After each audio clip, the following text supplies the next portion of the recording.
नमस्ते दोस्तों, स्वागत है आप सबका हमारे नेक्स्ट वीडियो में, that is video number 10।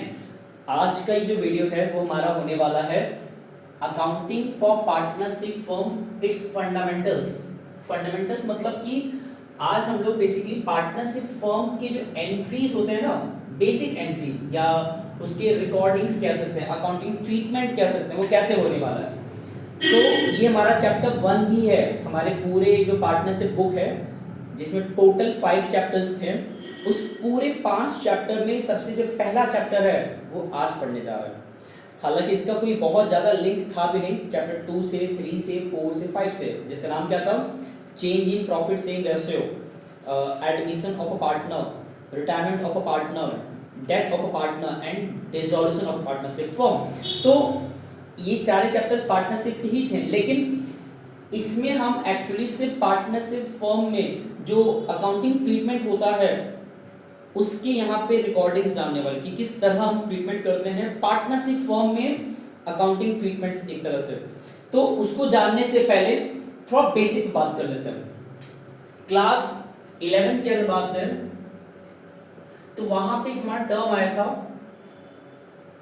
Accounting process, कि जब भी हम अकाउंटिंग करते हैं तो वो बेसिकली एक सिस्टमैटिक प्रोसेस में रहता है। अब ये जो प्रोसेस है, ये प्रोसेस कैसा रहता है, तो हम उसी प्रोसेस को एक तरह से उसका अकाउंटिंग साइकिल भी कह सकते हैं कि अकाउंटिंग इसी तरह चलता रहता है, जिसमें क्या होता है, हम मेनली पहले अपने अकाउंटिंग ट्रांजैक्शंस को आइडेंटिफाई करते हैं, क्योंकि रिकॉर्ड भी उनको ही करेंगे ना, जो हमारे काम की चीज सबको रिकॉर्ड नहीं कर सकते हैं। तो हमें अकाउंटिंग अपने इंफॉर्मेशन देखने पड़ते हैं, कौन हमारे रिलेवेंट है, कौन सा इररिलेवेंट है, तो उसको आइडेंटिफाई करते हैं। देन आफ्टर उसको हम रिकॉर्ड करते हैं, रिकॉर्ड के बाद उसको क्लासिफाई करते हैं, क्लासिफाई के बाद हम उसको समराइज करते हैं, देन आफ्टर उसको हम एनालाइज करते हैं एंड उसको हम लोग कम्युनिकेट करते हैं, इंटरप्रेट करते हैं।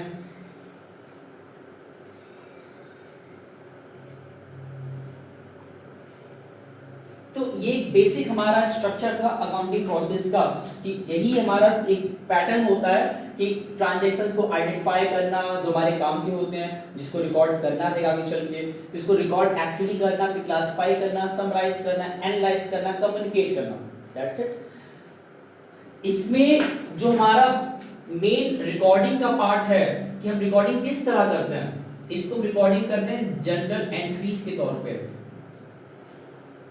एंड क्लासिफाई करते हैं लेजर्स बना के, जिसको हम नॉर्मल लैंग्वेज में अकाउंट्स कहते हैं, कि हम लोग अकाउंट्स बना लेते हैं। अकाउंट्स एक तरह से वो क्लासिफिकेशन होता है हमारे सारे ट्रांजैक्शंस का, जो सेम नेचर के उसको एक जगह ला के रख देना होता है। स्कूल में क्या होता है, हम लोग जब बहुत चीजें पढ़ लेते हैं एक रफ कॉपी में, तो घर आगे क्या करते हैं कि जितना हमने पढ़ा मैथ का कंटेंट उसको हम रिकॉर्ड कर देते हैं मैथ की कॉपी में सेपरेटली, साइंस का साइंस में, एसएसटी का एसएसटी में, हिंदी का हिंदी में। तो इसको जो हम क्लासिफाइड कर रहे हैं ये लेजर्स या अकाउंट के फॉर्म में होता है, ताकि सेम नेचर की इवेंट एक जगह पे इकट्ठा हो जाए। देन आफ्टर हम समराइज करते हैं ट्रायल बैलेंस बनाकर एंड एनालाइज करते हैं एक तरह से अपने डेटा को बनाकर, किस तरह उसको हम लोग उसका फाइनेंशियल स्टेटमेंट बनाकर, जिसको हम नॉर्मली फाइनल अकाउंट कहते हैं, जिसमें हम दो चीजें आइडेंटिफाई करते हैं। क्या क्या? पहला, फर्म का इनकम स्टेटमेंट,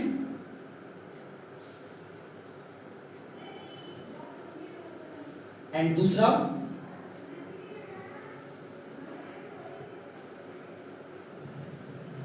फाइनेंशियल पोजीशन। ये दो चीज हमें बनाना होता है एनालाइज करते टाइम पे, जितना हमने साल भर में रिकॉर्डिंग किया उन सारे डेटा को हमें एनालाइज करना होता है, समझना होता है और कंक्लूड करके ये दो चीजें बनाना होता है। जिसमें क्या क्या होता है, इसमें हमारा आता है trading and PL account, and इसमें हमारा आ जाता है बैलेंस शीट, कि फर्म का अल्टीमेट हमारा मोटिव होता है कि बैलेंस शीट तक पहुंच जाए, ताकि हमारा जो पूरा ट्रांजैक्शंस है उसका हमको एक ब्रीफ समरी मिल जाए। और उस बैलेंस शीट में मेनली क्या लिखा होता है, हमारे फर्म के वेरियस लायबिलिटीज एंड एसेट्स हमको मिल जाता है। फिर इसी चीज को हम आगे चले कम्युनिकेट कर देते हैं बाहर वालों से या अपने ही स्टेक होल्डर से, जो भी फर्म से डायरेक्टली और इनडायरेक्टली जुड़े होते हैं। ये 11th में हमने पढ़ा है, हम बहुत डीपली जा रहे हैं। हम ये भी क्यों बता रहे हैं 11th का कंटेंट 12th के चैप्टर में, इसके पीछे भी कहानी बताएंगे आगे चल के। तो ये हमने सीखा है 11th क्लास में, और हम 11th के कॉन्टेक्स्ट में नहीं पढ़ा रहे हैं, तो इसको बहुत डीप नहीं जा रहे हैं। ब्रीफ किए हैं कि हमारा जो रिकॉर्डिंग्स था इस तरह चलता था, और ये जो पूरा हमारा ट्रांजैक्शंस था ये कोई अलग नहीं, ये हमारा बेसिकली सोल प्रोप्राइटरशिप हो, जो कि 11th क्लास में हमारा चैप्टर था,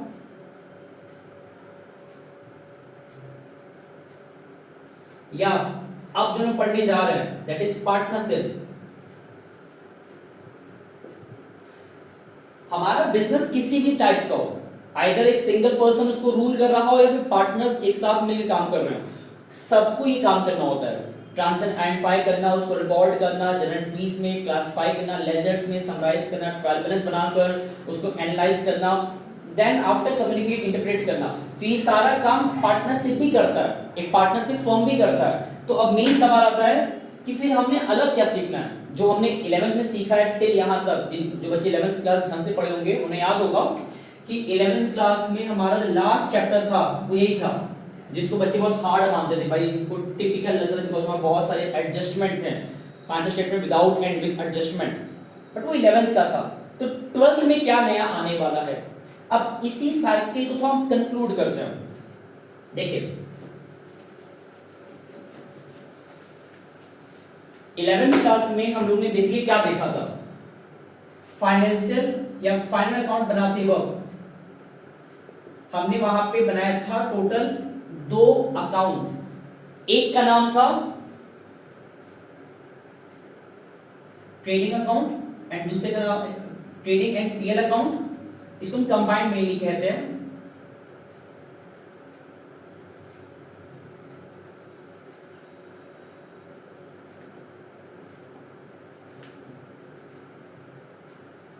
एंड दूसरा हमारा था बैलेंस शीट।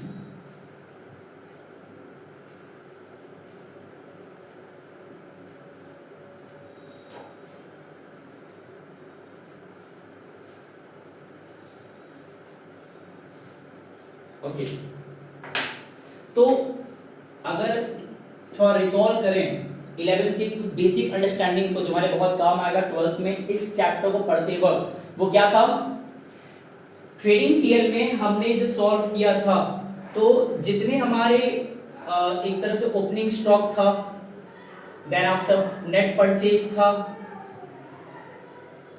डायरेक्ट एक्सपेंसेस थे, एंड उसके बाद यहां हमारा था net sales, closing stock, and balance करने पे हमारा आमतौर पे ग्रॉस प्रॉफिट आता था।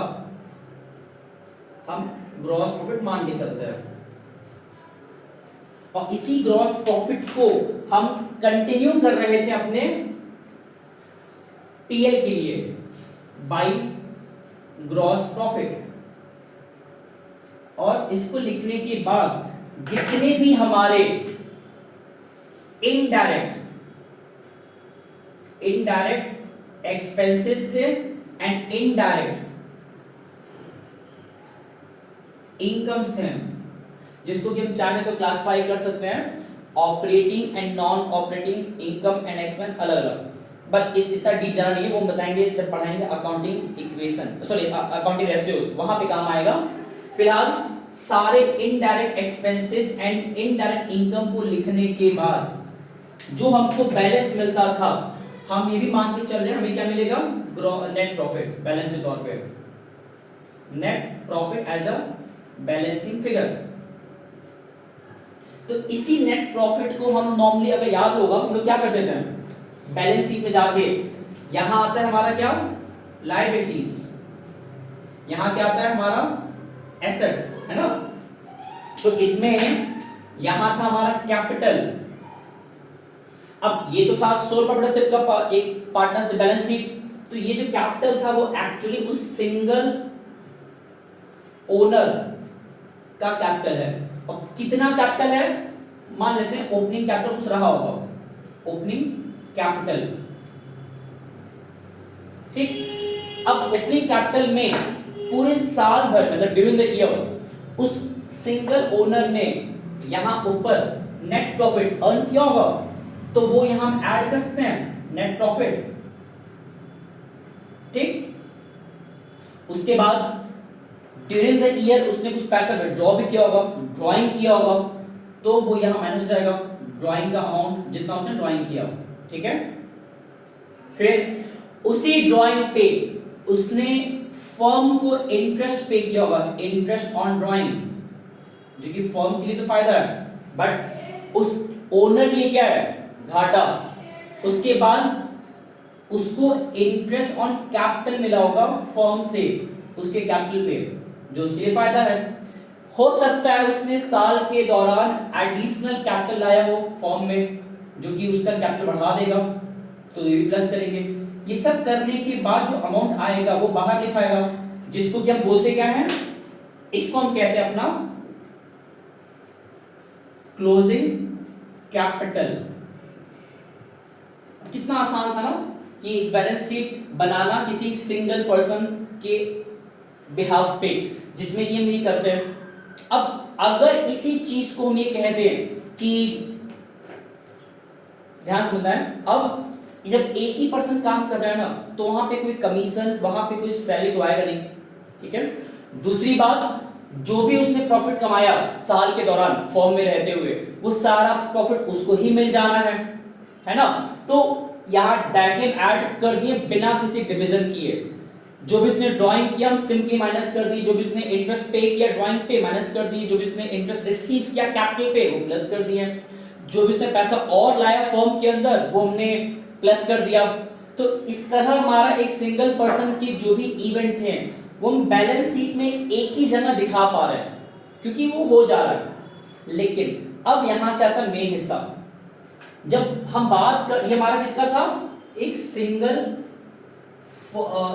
ओनर वाले फर्म का, मतलब एक ऐसा फर्म जहां पे एक सिंगल ओनर है, मतलब सोल प्रोप्राइटरशिप है। बट यही चीज जब पार्टनरशिप में कन्वर्ट होता है तो वहां पे दो से अधिक पार्टनर्स हैं, ठीक, दो या दो से अधिक।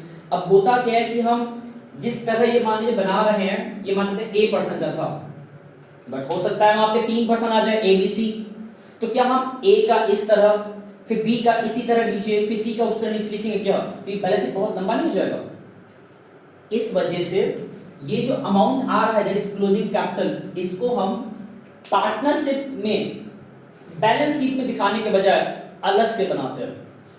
अमाउंट लिखेंगे बैलेंस शीट में, लेकिन जो इतना कैलकुलेशन बैलेंस शीट में दिखा दे रहते हैं सोल प्रोप्राइटरशिप वाले केस में, पार्टनरशिप में यही काम हम कहां करेंगे, अलग से करेंगे। और दूसरी चीज, जो प्रॉफिट का हिस्सा हम डायरेक्टली इस पूरे ए को दे रहे हैं, पूरा जो प्रॉफिट आएगा ये वाला अमाउंट, ये पूरा पैसा ए को मिल जा रहा है, क्योंकि ए सिंगल पर्सन था ओनर के तौर पे। बट जब पार्टनर्स बढ़ जाते हैं ना, 3-4 पार्टनर्स होते हैं ना, तो सबका हिस्सेदारी अलग होता है, सबको अलग अलग पे करना होता है। माइट भी प्रॉफिट का अधिक हिस्सा ए को मिलना है, बी को कम मिलना है, सी को थोड़ा कम मिलना है। तो इस वजह से हम वो पूरा पैसा एक झटके में देने वाला तो है नहीं, उसको डिवीजन करना होगा देने से पहले या देने टाइम पे। इस वजह से हम प्रॉफिट को डायरेक्टली देने के बजाय उसको भी हम अलग से पूरा उसका बाइफरकेशन करते हैं, अप्रोप्रिएशन करते हैं सेपरेट लेजर बना के, जिसको हम कहते हैं पीएल एप्रोप्रिएशन। तो जो चीज हम नेट प्रॉफिट के बाद सोल प्रोप्राइटरशिप में डायरेक्टली बैलेंस शीट में दिखा पा रहे थे, पार्टनरशिप में ये सब कुछ रहता है, सिर्फ हम नेट प्रॉफिट के बाद डायरेक्टली यहां नहीं आएंगे।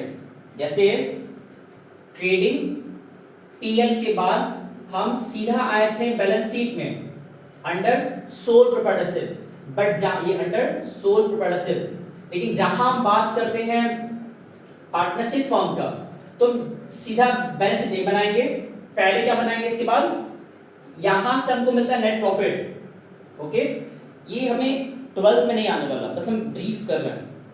यहां से मिलता है नेट प्रॉफिट, उसको हम यूज करेंगे पीएल एप्रोप्रिएशन में एक सेपरेटली बनाकर, वहां उस प्रॉफिट का डिवीजन किया जाता है, किस तरह भी आगे बताने जा रहे हैं। और इसके बाद हमारा बनता है separately partners capital account.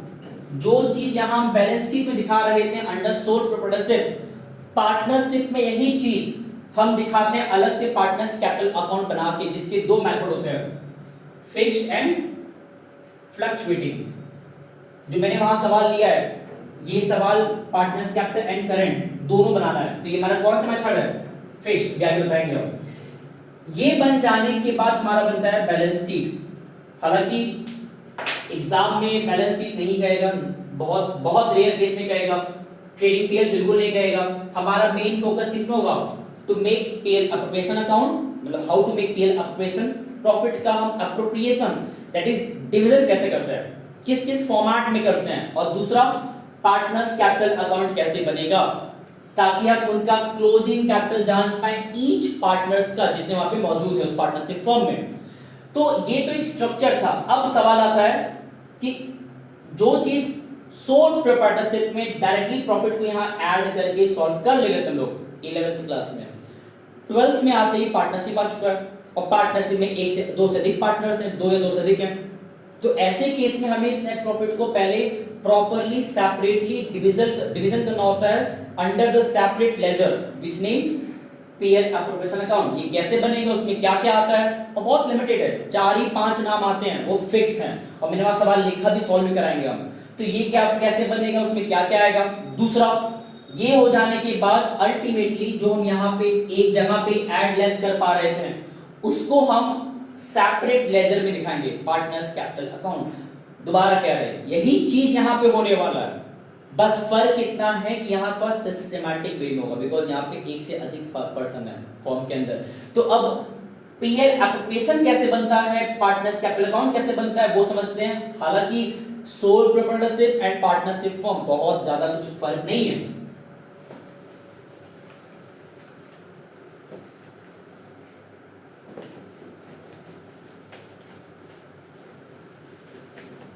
Okay, तो यहां पे हम बात पहले करते हैं पीएल एप्रोप्रिएशन का, that is profit and loss appropriation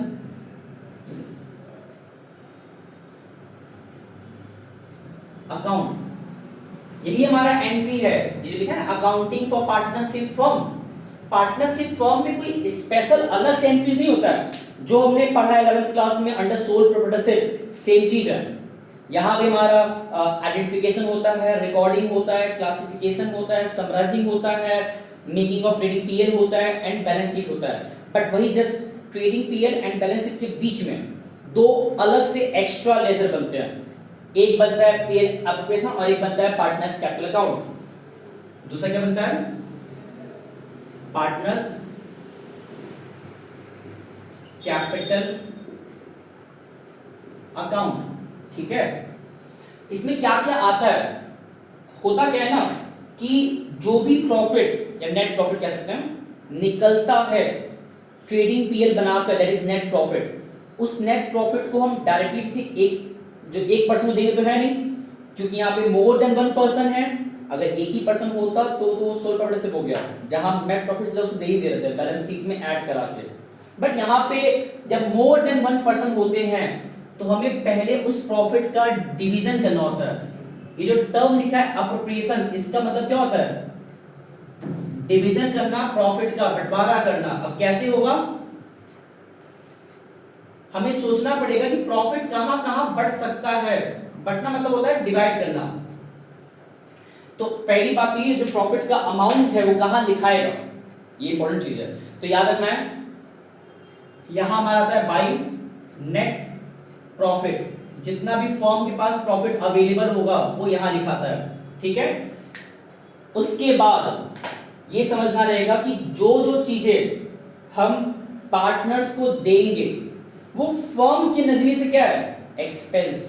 दोबारा सुन लीजिए, जो जो चीजें हम पार्टनर को देंगे वो फर्म के पॉइंट ऑफ व्यू से एक्सपेंस है, और एक्सपेंसेस कहां लिखाते हैं, डेबिट में। तो इस वजह से अगर फर्म ने अपने पार्टनर्स को सैलरी दे दिया, क्या दे दिया?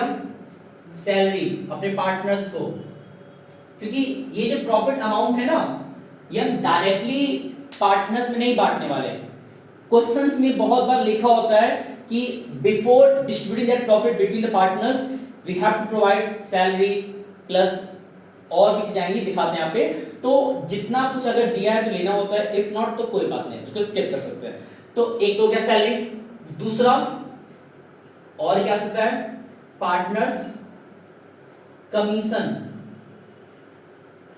पार्टनर्स कमीशन भी क्वेश्चन में बहुत बार दिया होता है कि हो सकता है उन्होंने फर्म में कुछ एक्स्ट्रा ऐसा एफर्ट लगाया जिसके बिहाफ पे उनको कमीशन दिया जाएगा, या फिर उन्होंने एक्स्ट्रा लेबर कर दिया अपार्ट फ्रॉम जितना वो कहा गया था, तो उनको सैलरी दिया जा रहा है, वो सैलरी बिहाफ पे काम करे। फॉर एग्जांपल एक मैनेजर था पार्टनरशिप फर्म में जिसको हायर किया गया था फर्म में काम काज देखने के लिए, वो एब्सेंट कर गया किसी वजह से, तो 1 महीने तक का जो पूरा काम था किसी एक पार्टनर ने देख लिया उस मैनेजर के बिहाफ पे। तो एक तो वो ओनर भी था पार्टनर, प्लस उसने काम कर दिया मैनेजर का भी, तो जो पैसा मैनेजर को मिलना चाहिए था पूरे मंथ का वो पार्टनर क्लेम करेगा अपने लिए, क्योंकि उसने पूरा काम किया ना। तो इस वजह से उनको सैलरी मिलता है, बहुत बार उनको कमीशन मिलता है एक्स्ट्रा एफर्ट लगाने पे या फर्म को प्रॉफिट अर्न करवाने पे, और तो और उनको बहुत बार इंटरेस्ट मिलता है किस चीज का, ऑन देयर कैपिटल जो उन्होंने इन्वेस्ट किया फर्म के अंदर। कितना मिलता है, इट डिपेंड कितना परसेंटेज डिसाइड किया गया अमंग्स ईच पार्टनर्स। और कुछ प्रॉफिट का हिस्सा बहुत बार वो पार्टनर्स आपस में बांटने से पहले फ्यूचर अनसर्टेनिटीज को फेस करने के लिए इकट्ठा कर लेते हैं, रिजर्व कर लेते हैं, साइड लाइन कर लेते हैं, जिसको बोलते हैं टू जनरल रिजर्व। और जो पैसा बचेगा वो अब आपस में बांट सकते हैं, बट उसके पहले एक चीज और है। हो सकता है बहुत बार पार्टनर्स साल के दौरान ड्राइंग करते हैं, ड्राइंग मतलब कि पैसा विड्रॉ करते हैं अपने पर्सनल नीड के लिए। ऐसे केस में फर्म उनको उन पे मतलब एक तरीके से इंटरेस्ट चार्ज करता है, और वो जो इंटरेस्ट चार्ज करेगा फर्म, वो फर्म के लिए फायदा इस बार और घाटा है पार्टनर्स के लिए। तो इंटरेस्ट ऑन ड्राइंग भी यहाँ पे आता है। लास्ट में सब कुछ हो जाने के बाद स्टिल अगर पैसा बचेगा, जो कि मोस्टली बचता है, तो वही पैसा पार्टनर्स आपस में क्या कर लेते हैं, डिस्ट्रीब्यूट कर लेते हैं। जो भी प्रॉफिट लेफ्ट ओवर रहेगा, profit will be distributed amongst या बिटवीन द ऑल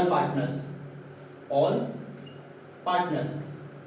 क्वेश्चन में रेशियो मेंशन होता है, इफ नॉट तो इक्वली, बट जो भी रेशियो मेंशन रहेगा उस रेशियो में ऑल पार्टनर्स में बांट दिया जाएगा।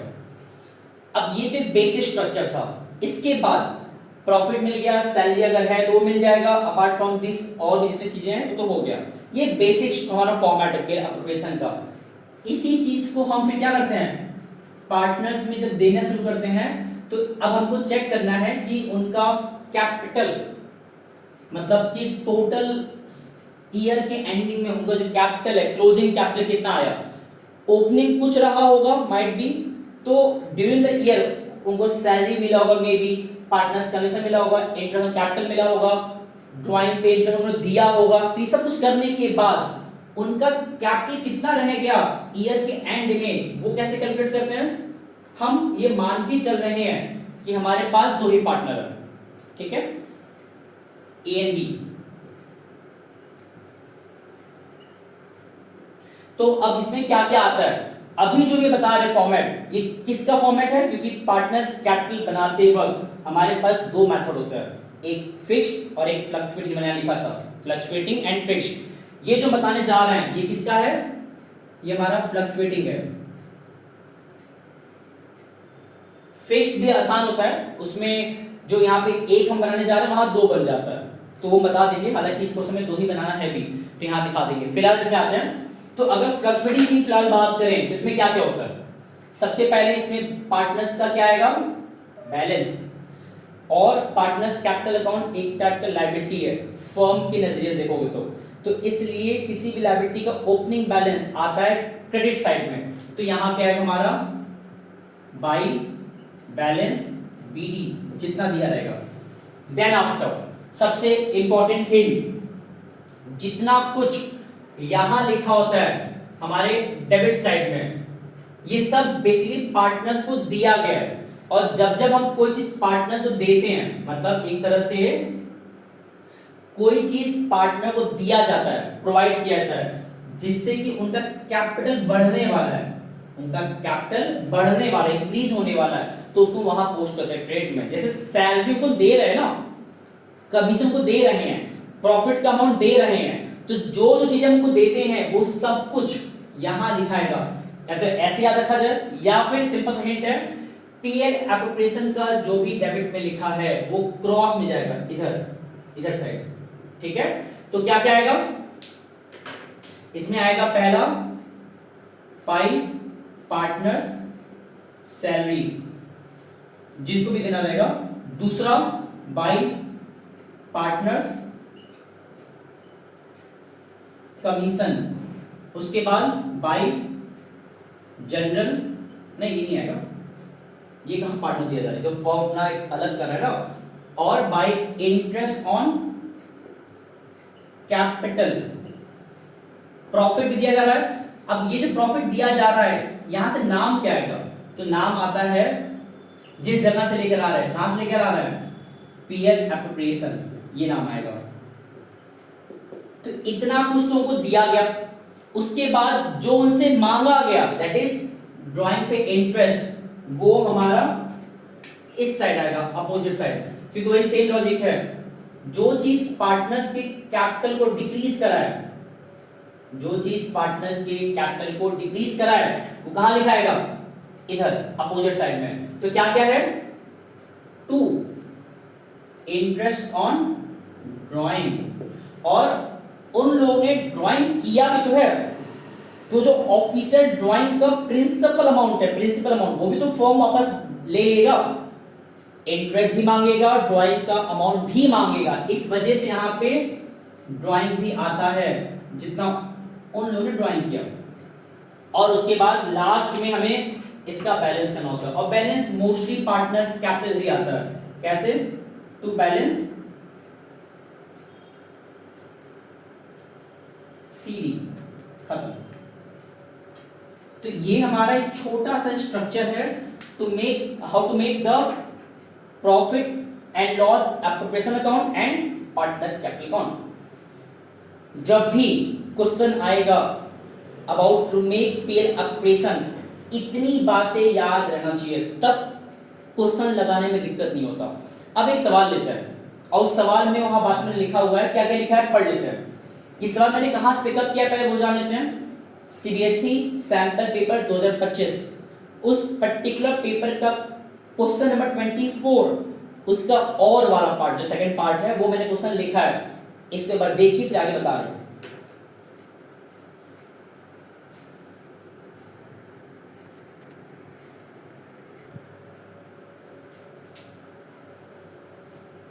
ओके, तो यहां क्या क्या क्वेश्चन पहले पढ़ लेते हैं। टू पार्टनर्स हैं वरुण एंड विवेक, जिनका की profit sharing ratio is given 3:2। Balance उनका दिया है दो चीजों का, कैपिटल का एंड करंट का, दोनों का दिया हुआ है। अब दोनों का दिया है तो परेशान नहीं होना है, क्योंकि अभी जो मैंने यहाँ लिखा है वो फ्लक्चुएटिंग का लिखा था ना, बट वहां अगर दोनों का बैलेंस अलग अलग दिया है, कैपिटल एंड करंट अकाउंट का, दैट मींस ये फिक्स है, मतलब अश्योर्ड हो गया कि वो मेथड, फिक्स मेथड को अडॉप्ट किया है, तो कोई दिक्कत की बात नहीं है। फ्लक्चुएटिंग एंड फिक्स मेथड दोनों सेम होता है, सिर्फ उसमें एक छोटा चेंज आएगा, वो बताएंगे क्वेश्चन लगवा देंगे एंडिंग में। अब उसके बाद सबसे इंपॉर्टेंट चीज, ये जितनी बातें मैंने लिखा है ना, ये सब देना ही होता है कब? जब हमारे पार्टनरशिप फर्म में एक डीड होता है, उसको क्या बोलते हैं? पार्टनरशिप डीड बोलते हैं, पार्टनरशिप डीड। ये क्या होता है? ये एक टाइप का डॉक्यूमेंट होता है जिसमें कि वो सारे इंफॉर्मेशन लिखे होते हैं जिसके बिहाफ पे पार्टनरशिप फर्म अपने एक्टिविटीज रन करेगा, मतलब पार्टनरशिप फर्म किस तरह चलेगा, उस सारी बातें इसमें लिखी होती है। अगर सैलरी देना है तो लिखा होगा, कितना देना है वो भी लिखा होगा, अगर ड्राइंग पे इंटरेस्ट चार्ज करना है तो कितना चार्ज करना है लिखा होगा, चार्ज करना भी है कि नहीं वो भी लिखा होता है। तो ये सारी बातें प्रॉफिट सेल रेशियो कितना होगा, इक्वल होगा कि एक स्पेसिफिक रेशियो होगा, बता दिया जाता है। तो डीड में अगर ये सब देने की बात कह रहा है तो हम देंगे। इफ अगर डीड में मना किया जा रहा है या डीड ही नहीं बना हुआ है तो ये सब कुछ नहीं दिया जाएगा। दोबारा कह दे रहा है, पार्टनरशिप डीड में जो बातें लिखा है उसके हिसाब से ही हमारे एंट्रीज फिक्स होते हैं। इफ पार्टनरशिप डीड में सब देने के मना किया जा रहा है तो हम नहीं देंगे, इसका एंट्री नहीं बनाएंगे। जैसे क्वेश्चन में कह रहा है कि there is no information about salary to be paid और नॉट टू द पार्टनर्स, नहीं मेंशन है पार्टनर्स डीड में तो इसको नहीं लाएंगे, बाकी सब लाएंगे, सैलरी स्किप कर देंगे। तो यहाँ पे क्वेश्चन में लिखा था पार्टनर्स डीड प्रोवाइडेड, मतलब कि उसमें तो कह रहा है कि देना है, क्या क्या देना है, कितना देना है, नीचे लिखा है और मैंने उसको बना दिया है पॉइंट वाइज। जैसे पहला क्या बोल रहा है, Varun to be paid salary, Vivek to be gets commission, interest on capital that's 8%, interest on drawing charge, ये वर्ड लिखा है 6% पर एनम। और ड्राइंग का अमाउंट कैसे दिया हुआ है, वरुण का ड्राइंग दिया है 3000 at the beginning of each quarter, Vivek का दिया है 30000 ऑन 1 सितंबर, नेट प्रॉफिट दिया हुआ है before making above adjustment was 1,20,000।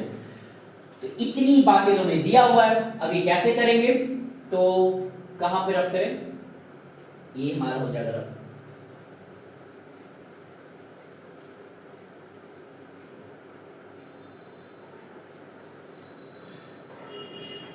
Okay. तो यहां पे हमारे पास सबसे पहले क्या अवेलेबल है, नेट प्रॉफिट का वैल्यू है ना, दिया ना लास्ट में, net profit before making above adjustment was 1,20,000। ऐसा नहीं पॉसिबल है कि नेट प्रॉफिट का वैल्यू न दिया हो, थोड़ा ऊपर या नीचे दिया हो, बट दिया रहता है, तो जो खोजना होता है तो वो हमें मिल जाता है। और कितना दिया हुआ है, बाई नेट प्रॉफिट 1,20,000। अब ये ध्यान देने की बात है कि बहुत सारे एक तरह से कंडीशंस हैं। यहां तो मैंने एक ही सवाल पिकअप किया है, लेकिन बुक में तो बहुत सारे कंडीशंस हैं, मतलब ऐसा बहुत बार लिखा होता है नेट प्रॉफिट अमाउंट इतना, बिफोर मेकिंग, आफ्टर मेकिंग, इस तरह सिचुएशन दे देता है तो कंफ्यूजिंग बन जाता है। बट अभी ये सिंपल है, इफ पॉसिबल हम इसको कॉम्प्लिकेट भी कर देंगे आगे चल के, लेकिन अभी पहले बेसिक से चलते हैं ताकि जिनको कुछ भी नहीं आता एटलीस्ट वो पीएल एप्रोप्रिएशन बनाना सीख जाए कम से कम। तो नेट प्रॉफिट दिया है और फॉर्मेट अभी मैंने मिटा रहा है, उसके पहले बना हुआ था तो बैक जाकर देख सकते हैं, हम वो फॉर्मेट के अकॉर्डिंग काम कर रहे हैं। नेट प्रॉफिट दिया है, पुट हो गया। देन आफ्टर हमें क्या क्या देना है पढ़ लेते हैं। इसमें लिखा है ना, we have to provide salary to Varun, और जब भी सैलरी देना होता है तो हम दोनों को देंगे, अगर दो पार्टनर्स हैं तो जरूरी नहीं है, किसी एक को देने की बात कह रहा है तो एक को ही देंगे। तो वहां देना है वरुण को, तो ऐसे लिखना होगा प्रॉपर वे में, टू वरुण सैलरी। कितना देना है, 5,000 पर मंथ। पर मंथ मतलब क्या होता है, अगर ये पूरे हम बना रहे हैं साल भर का, ईयरली, तो 5,000 पर मंथ है तो इनटू 12 ईयर के लिए, क्योंकि 1 ईयर में 12 मंथ होते हैं। ये कितना हो जाएगा हमारा 60,000, ठीक है। उसके बाद हमें प्रोवाइड करना है विवेक को कमीशन, तो टू विवेक कमीशन। अब कमीशन का अमाउंट डायरेक्टली दिया हुआ कितना, 30,000 पर एनम, डायरेक्टली ईयरली दिया तो अच्छी बात है, मल्टीप्लाई नहीं करना किसी से। उसके बाद हमें दिया है interest on capital 8% per annum, 8% per annum, तो यहां पे टू इंटरेस्ट ऑन कैपिटल। अब क्या यहां मेंशन है क्या कि 8% जो देना है वो किस पे देना है, मेंशन नहीं है ना, तो ये बाय डिफॉल्ट अंडरस्टूड है कि हमको दोनों के जो कैपिटल हैं, ये वाला capital 3 lakh and 2 lakh, current का बैलेंस नहीं लेते हैं इंटरेस्ट ऑन कैपिटल निकालते वक्त, इंटरेस्ट ऑन कैपिटल देते हैं कैपिटल अमाउंट पे, जो कि वरुण का है 3 लाख, विवेक का है 2 लाख, दैट्स इट ना, दोनों को देना है। कितना कितना, वरुण को एंड विवेक को। अब इनका अमाउंट कैसे निकालें, बहुत सिंपल तरीका है। वरुण का था 3 लाख इंटू 8%, विवेक का है 2 लाख इंटू कितना है 8%। इसको सॉल्व करते हैं, कितना आएगा ये 24,000 एंड 16,000। तो ये दोनों का आ गया इंटरेस्ट ऑन कैपिटल का अमाउंट अलग अलग। ओके, तो हमने कितना काम कर लिया, हमने सैलरी दे दिया, कमीशन दे दिया, आईओसी शॉर्ट फॉर्म है, इंटरेस्ट ऑन कैपिटल दे दिया। अब हमारा बचता है इंटरेस्ट ऑन ड्राइंग। ध्यान देना है, वर्ड क्या लिखा है, चार्ज। चार्ज का मतलब क्या होता है कि पार्टनर को देना ही पड़ेगा, मतलब पार्टनर्स को वो ड्राइंग पे इंटरेस्ट देना है, it is compulsory for them to pay the firm. तो कितना, इसका पहले एंट्री कहां जाता है, इधर आएगा, बाय इंटरेस्ट ऑन ड्राइंग। कितना है, अब पहले किस पे देना है, दोनों पे ना, बिकॉज ड्राइंग दोनों ने ही किया है। कितना किया है वो अलग है, बट किया दोनों ने है। तो कितना कितना है, वरुण का एंड विवेक का। अब ये जो अमाउंट है हमको ये भी कैलकुलेट करना सीखना होगा, और ये एग्जाम में 1 मार्क्स से आता है। एक एक टर्म पे अलग अलग बातें किया जा सकता है, जो बहुत डीप चला जाएगा, क्योंकि चैप्टर बहुत बड़ा है, एक लेक्चर में कवर करना इतना आसान तो नहीं, बट कोशिश कर रहे हैं कि चीजों को जितना हो पाए कंक्लूड करें कि सब कुछ कवर हो जाए। तो यहाँ पे वरुण ने ड्राइंग किया है 3000 at the beginning of each quarter. अभी क्वार्टर का कंडीशन क्या है, एंड इस तरह जब सिचुएशन देगा कि ड्राइंग किया गया है इतना amount, beginning of each quarter, mid of each month, end of each quarter, अगर इस तरह बातें लिखा रहेगा तो ड्राइंग पे इंटरेस्ट कैसे कैलकुलेट करें। तो इसका छोटा सा एक साइड में इंफॉर्मेशन आने से पहले बात करते हैं इस पे। जब भी हम लोग बात करते हैं इंटरेस्ट ऑन ड्राइंग निकालने के केस में, तो इसका फॉर्मूला होता है। फॉर्मूला क्या होता है, total drawing into rate upon 100 into ये बता रहे हैं आईओसी निकालने के लिए, sorry IOD, interest on drawing calculate करने के बता रहे फॉर्मूला। ठीक है, इंटरेस्ट ऑन ड्राइंग कैसे निकलेगा, total drawing into rate upon 100 into average period upon में 12। ये जो मैंने अलग से लिखा है एवरेज पीरियड अपॉन में 12, तब करते हैं जब हमारा ड्राइंग एक कंसिस्टेंट वे में हो रहा होता है। अगर ड्राइंग एक कॉन्टिन्यूअस वे में हो रहा है, कॉन्टिन्यूअस मतलब क्या होता है, मंथली, हाफ ईयरली, क्वार्टरली, ऐसे, और उसमें भी बिगिनिंग, मिड या एंड, ये 3 सिचुएशन देगा। एक तो ड्राइंग कॉन्टिन्यूअस हो रहा है और ऊपर से बिगिनिंग, मिड, एंड ये सब देगा, तो उस केस में आईओडी इस फॉर्मूले से निकालना है। अब यहाँ पे जो AP that is average period, ये नया जो टर्म आ गया, इसका क्या कॉन्सेप्ट है, एक्चुअली होता क्या है ना कि जब टाइम स्पेसिफाई ना करे, टाइम मेंशन ना करे, तो ऐसे केस में हमें क्या करना होता है, यहाँ पे सिर्फ इतना लिख के छोड़ दिया ना, बिगिनिंग ऑफ ईच क्वार्टर। तो ऐसे केस में होता क्या ना, हर एक सिचुएशन के लिए एक अमाउंट है, वो कैसे निकलता है उसको फॉर्मूला भी है, बट यहाँ पे फॉर्मूले को याद करने के बजाय बेहतर क्या है, सीधा फिगर को याद कर ले। और कितने पॉसिबिलिटीज हैं जो एग्जाम में आ सकते हैं, कहने को तो बहुत पॉसिबिलिटीज हैं, बट हम 3 पे काम करते हैं। 3 कौन कौन से हैं, पहला, अगर हम ड्राइंग कर रहे हैं ड्यूरिंग द ईयर, बट किस कॉन्टेक्स्ट में, 3 पॉसिबिलिटीज में, पहला मंथली, दूसरा क्वार्टरली, एंड तीसरा हाफ ईयरली।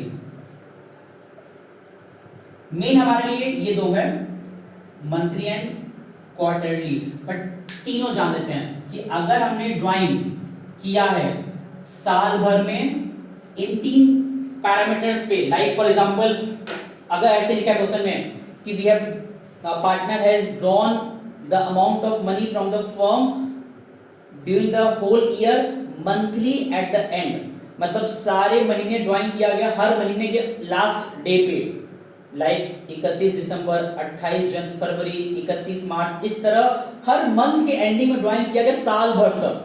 तो वो सिचुएशन कौन सा हो गया? मंथ का 3 पॉसिबिलिटीज है, बिगिनिंग, मिड और एंड। इसका भी 3 है, बिगिनिंग, मिड और एंड, और इसका भी 3 है, बिगिनिंग, मिड और एंड। तो इन सभी का याद कैसे करें? जब भी ईयर की पूरे साल भर ड्राइंग हो रहा है, मतलब हमने ड्राइंग किया साल भर, मंथली मतलब 12 मंथ, क्वार्टरली मतलब हर 3-3 महीने गैप में, साल भर में 4 क्वार्टर होते हैं 3-3 मंथ के गैप का। जैसे जनवरी, फरवरी, मार्च देयर इज फर्स्ट क्वार्टर, अप्रैल, मई, जून सेकंड क्वार्टर, इस तरह चलेगा 3-3 महीने गैप में। एंड हाफ ईयरली कितना होता है? पूरे साल भर में 2 हाफ ईयरली होते हैं, मतलब 6 मंथ का जो पीरियड है, 6 जो महीने का पीरियड, क्या बोलते हैं? Half yearly.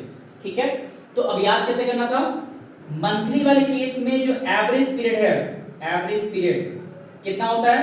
6। क्वार्टरली के लिए भी कितना होता है? 6। हाफ ईयरली के लिए कितना होता है? 6। ठीक है, अब बिगिनिंग के लिए भी क्या करना है? सिर्फ उस मिड वाले में 0.5 ऐड कर देना है और यहां पे माइनस करना है 0.5। क्वार्टरली में प्लस करना है 1.5, माइनस करना है 1.5। हाफ ईयरली के लिए प्लस करना है 3, माइनस करना है 3। इतना सा कैलकुलेशन है। तो क्या बन जाएगा फिर हमारा? ये हमारा बन जाएगा 6.5, ये बन जाएगा 5.5, ये बन जाएगा हमारा 7.5, ये बन जाएगा 4.5, ये हमारा हो जाएगा 9,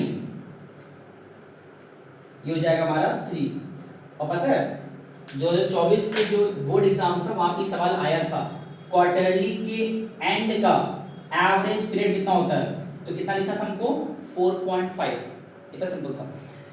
ये मैंने क्यों बता दिया? क्योंकि एग्जाम में हमें सवाल इस तरह कॉम्प्लिकेट करके देता है, सवाल के बीच में, क्वेश्चन के बीच में, तो जिसको याद नहीं है तो वो गलती कर देता है। अब जैसे यहाँ पे हमें वरुण ने ड्राइंग किया 3000 at the beginning of each quarter, तो इस सिचुएशन में ड्राइंग का अमाउंट कितना आएगा? इंटरेस्ट ड्राइंग का अमाउंट कैसे निकालेंगे? फॉर्मूला क्या था? टोटल ड्राइंग, वो 3000 ईच क्वार्टर है ना, और पूरे साल भर में टोटल कितने होते हैं क्वार्टर? 4। तो टोटल ड्राइंग निकालने के लिए क्या करेंगे?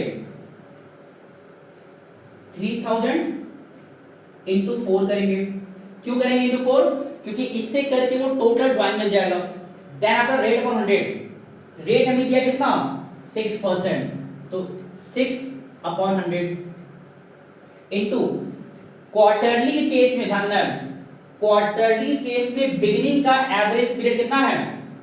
क्वार्टरली केस में बिगिनिंग का एवरेज पीरियड कितना है? 7.5, तो 7.5 अपॉन में 12। इतना हमको सॉल्व करना है, तब जाकर हमको वरुण का इंटरेस्ट ऑन ड्राइंग का अमाउंट मिलेगा। अब निकालते हैं विवेक का भी। विवेक के केस में क्या है? हमको अमाउंट एक बार में दिया है, दैट इज 30,000 विवेक ने ड्राइंग किया है एक पर्टिकुलर डेट पे, दैट इज 1 सितंबर। वरुण ने, विवेक ने 1 सितंबर को ड्राइंग किया है 30,000 का एक बार में। वरुण, सॉरी विवेक ने क्या था, वरुण तो हर महीने कर रहा है ना, सॉरी हर क्वार्टरली कर रहा था। विवेक एक ही बार ड्राइंग किया, बस रुक गया। तो उसका कैसे निकालेंगे ड्राइंग का अमाउंट?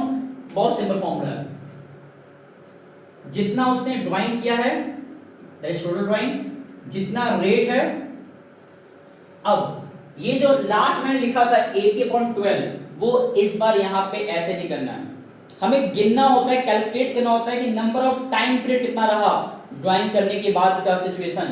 ये क्वेश्चन जो था मैंने लिखा नहीं था, बताते हैं। इसमें जो हमारा अकाउंटिंग पीरियड है वो चल रहा था 1 अप्रैल से 31 मार्च, तो उस बिहाफ पे 1 सितंबर से लेके 31 मार्च तक का जो टाइम पीरियड होगा वो गिनना होगा। तो 1 सितंबर है, मतलब स्टिल सितंबर काउंट में आएगा। तो सितंबर एज अ होल पूरा मंथ है, सितंबर, अक्टूबर, नवंबर, दिसंबर, जनवरी, फरवरी एंड मार्च, 7 मंथ आ रहा है, 7/12। इन दोनों को सॉल्व करेंगे तब हमारा इंटरेस्ट ऑन ड्राइंग का अमाउंट आएगा, जो कि कितना आएगा सॉल्व करने पे, ये आएगा हमारा 450 एंड 1050। तो हमने तो कैलकुलेट कर लिया, अब हमको ये देखना पड़ेगा कि प्रॉफिट कितना बचा अमंग्स पार्टनर्स को देने के लिए। अच्छा एक काम करते हैं, जस्ट समझाने के सिर्फ हम अभी के लिए क्वेश्चन लिखा था 1,20,000 का प्रॉफिट का अमाउंट, हम इसको फॉर टाइम भी कितना कर लेते हैं अपने मन से 1,50,000 मैंने बढ़ा दिया जानबूझकर ताकि क्वेश्चन सिंपल रहे। अभी फिलहाल ये सवाल 3 नंबर बन जाए तो उस बिहाफ पे देखा जाए। तो 1.5 लाख का प्रॉफिट था, अब हमारा ये कैलकुलेशन है तो कितना पैसा हमारा बैलेंस आएगा, ये कितना आएगा 1.5 लाख, ये हो जाएगा 1500, तो हमारे ये हो गया 1,15,000 है ना, 51,500 माइनस यहाँ कितना है 60,000, 30,000, 90,000, 24, 16, 40, तो 90, 40, 130, 1,30,000, ये कितना हमारा आएगा। तो बैलेंस करने पे हमारा जो फिगर आ रहा है कितना आ रहा है 21,500।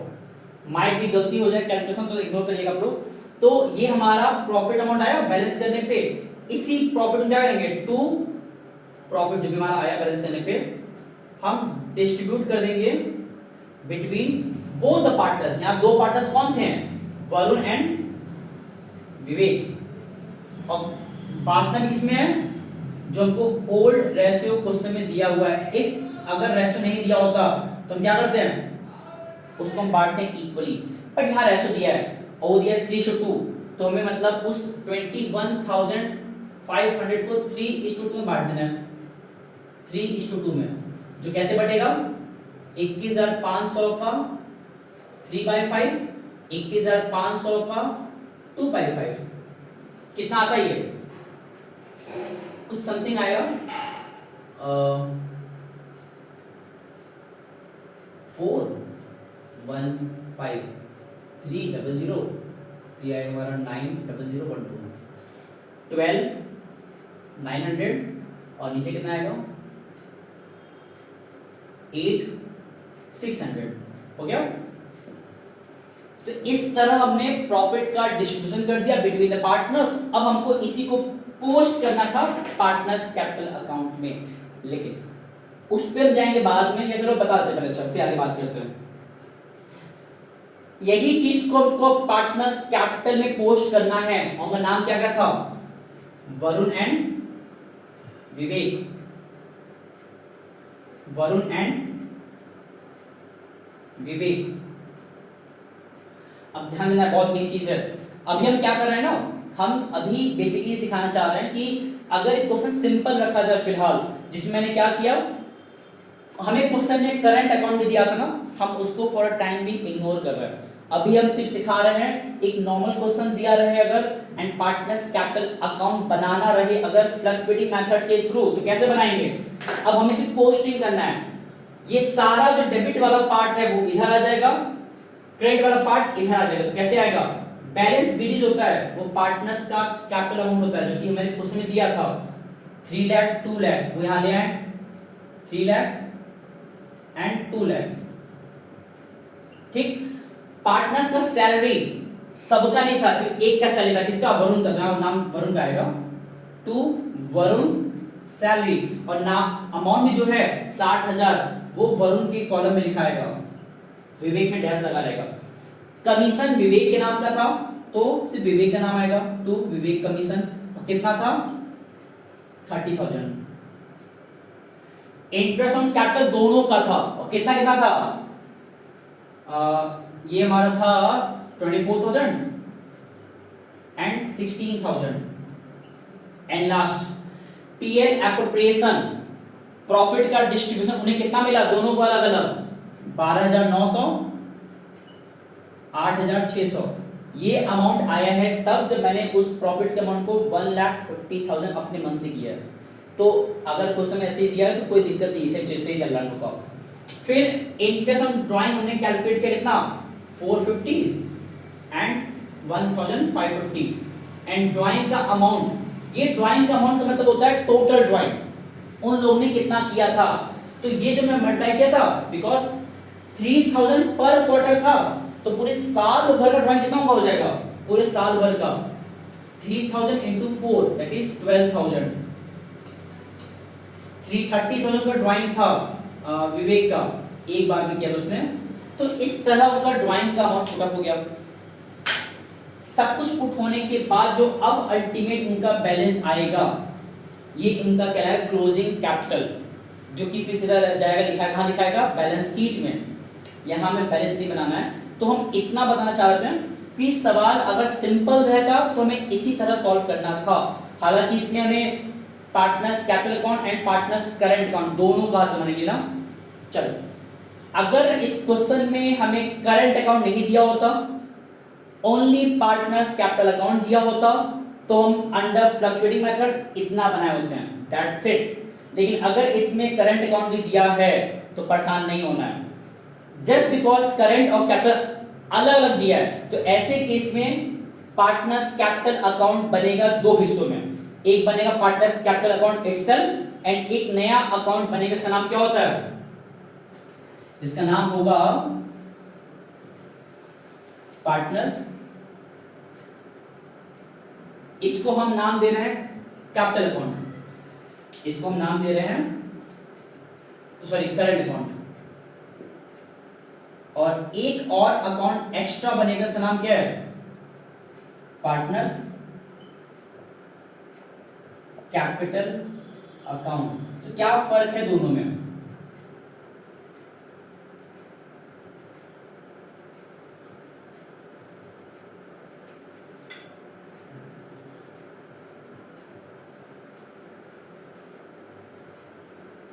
नाम क्या कहता हूं वरुण विवेक, वरुण विवेक। याद रखना है कि अगर हमारा क्वेश्चन फिक्स मेथड का है FIXED फिक्स मेथड, तो ऐसे किस में हम इसी सवाल को कन्वर्ट कर रहे हैं फिक्स मेथड के लिए। अभी तक जो मैंने बताया था, जब मैंने ये नहीं बनाया था तो pair operation and under fluctuating method हमारा पार्टनर्स कैपिटल अकाउंट बन जाता है कैपिटल अकाउंट। लेकिन अब हम क्या कर रहे हैं, इस जो हमारा मेन क्वेश्चन था which is based on fix method, तो ऐसे फिक्स मेथड के केस में हमारे पास दो लेजर बनते हैं पार्टनर्स के अब कैपिटल निकालने के लिए, करंट का अलग कैपिटल का अलग। और उसमें क्या अलग आएगा, दोनों में सिर्फ एक ही फर्क है, वो फर्क क्या है, जो बैलेंस हम कैपिटल का यहां ला रहे थे वो अब नहीं लाएंगे। कैपिटल का बैलेंस करंट अकाउंट में नहीं जाएगा, ठीक है, दोबारा कह रहा हूं, इतना ही फर्क है, कैपिटल का बैलेंस करंट अकाउंट में नहीं जाएगा, ठीक। तो कहां जाएगा, और एक चीज, ये जो ड्राइंग का अमाउंट है वो भी एक तरह से इसमें आएगा, बता रहे कैसे, इसमें आ सकता है और हम इसको हालांकि ये ठीक है, इसको यहां रहने देते हैं, ठीक है। यहां पे सिर्फ हमने क्या किया, करंट में कैपिटल को हटा दिया और जो बाकी सब हमारा है ना सब नॉर्मल है, उसमें कोई इशू नहीं है। तो वो कैपिटल कहां जाएगा, फिर वो कैपिटल जाएगा कैपिटल अकाउंट में जो मैंने बनाया अलग से है। कैसे आएगा, पे बाई सेम जगह रहेगा, बैलेंस BD कितना अमाउंट था 3 लाख एंड 2 लाख, और इसके अलावा कैपिटल अकाउंट में दो चीज और आ सकता है, कैपिटल अकाउंट में और क्या आ सकता है, एडिशनल कैपिटल, क्या आ सकता है इसमें, एडिशनल कैपिटल, बट यहां दिया नहीं है। इसमें और क्या आ सकता है, टू ड्राइंग, लेकिन ड्राइंग यहां भी ड्राइंग लिखा है, यहां भी ड्राइंग लिखा है। ये ड्राइंग बेसिकली हमारा प्रॉफिट पे चार्ज वाला होता है, कि अगर हमने कोई ड्राइंग किया है प्रॉफिट पे चार्ज करके तो यहां लिखा था करंट अकाउंट में, बट कोई ड्राइंग पार्टनर ने किया है अपने कैपिटल पे चार्ज करके, फर्म के एसेट्स को चार्ज पे लगा के, तो यहाँ लिखाता है, बट आमतौर पे दिया नहीं होता है, परेशान नहीं होना है, बट ये भी एक पार्ट है। इसके अलावा कैपिटल अकाउंट में और कुछ नहीं आने वाला। तो फिक्स मेथड में पार्टनर्स कैपिटल अकाउंट में सिर्फ बैलेंस आएगा उनके कैपिटल का, दैट्स इट। और जो बच जाएगा लास्ट में, इसका हम क्या कर देंगे, फिर अगेन बैलेंस कर देंगे टू बैलेंस सीडी। कितना अमाउंट था, 3 लाख, 2 लाख, खत्म। तो जो हमारा पार्टनर्स कैपिटल अकाउंट था वो इतना ही बनेगा। क्यों इतना ही बनेगा, क्योंकि यहाँ पे टर्म्स नहीं आते हैं। तो सारे टर्म जाएंगे कहाँ पे, जितने भी हमारे चीजें प्रोवाइड करना होता है पार्टनर्स को, कहाँ दिखाएगा, फिर इसमें नहीं आएगा। वो सारी चीजें अंडर फिक्स मेथड, जो चीजें हमको पार्टनर्स को प्रोवाइड करना होता है वो हम कहाँ प्रोवाइड करते हैं, अपने करंट अकाउंट में। तो एक तरह से जो चीजें हम फ्लक्चुएटिंग मेथड में पार्टनर्स कैपिटल अकाउंट में कर रहे थे, सब कुछ एक ही जगह कर रहे थे, अंडर फिक्स मेथड वही चीजें कहाँ हो रहा है, करंट अकाउंट में। तो जितना मैंने लिखा हुआ है कुछ भी गलत नहीं है, ये रहेगा। बस मैंने क्या चेंज करना था कि बैलेंस को यहां से निकाल के, कैपिटल बैलेंस को निकाल के यहां मुझे पुट करना था। फिर इसमें कौन सा बैलेंस आएगा, क्वेश्चन में अगर दिया है करंट बैलेंस तो लाना है, इफ नॉट तो नहीं लाना है। इत्तेफाक से हमें करंट बैलेंस दोनों का दिया हुआ था, तो दिया है तो लेके आएंगे, नहीं दिया तो नहीं लाएंगे। एंड सबसे इंपॉर्टेंट, इनका बैलेंस कहां लेके आएंगे, कोई फिक्स नहीं है। बहुत बार इनका बैलेंस यहां भी आता है क्रेडिट साइड, एंड यहां भी आता है, इट डिपेंड क्वेश्चन में कहां पे दिया है। जैसे वरुण का जो बैलेंस अमाउंट है वो दिया है 1 लाख, बट किस साइड दिया हुआ है, क्रेडिट साइड दिया है ना, क्रेडिट। तो यहां लिखा है इस तरीके से, बाई बैलेंस बीडी, वरुण का दिया है तो 1 लाख लिखाएगा वरुण में। विवेक में नहीं लिखाएगा बिकॉज उसके करंट बैलेंस का अमाउंट डेबिट में दिया हुआ है ना, तो उसका जो अमाउंट है वो कहां लिखाएगा, फिर डेबिट में लिखाएगा। यहां स्पेस नहीं से मिटा दी मैंने, टू बैलेंस बीडी। कितना अमाउंट था, 28,000। तो मैंने क्या किया, वरुण के करंट अकाउंट के बैलेंस को, वरुण के मैंने यहां, सॉरी विवेक के मैंने यहां लिखा और वरुण के यहां लिखा। मोस्टली दोनों का क्रेडिट, दोनों का डेबिट, या कोई एक डेबिट और एक क्रेडिट आ सकता है, जो भी दे, जहां भी दे, करंट अकाउंट का जहां भी लिखा होता है वहां पुट करते हैं, ठीक है। यहां मैंने एक मिटा दिया, उसको वापस लिखता हूं, टू इंटरेस्ट ऑन ड्राइंग। कितना अमाउंट था, ऊपर लिखा है 450 एंड 1050। इसके बाद दोनों का दोबारा बैलेंस करेंगे, सेम तरीके से बैलेंस करेंगे। हाँ, इस बार बैलेंस का अमाउंट का बदल जाएगा, क्योंकि वो मैंने पूरा बता दिया था उनका जो मेन कैपिटल बैलेंस था।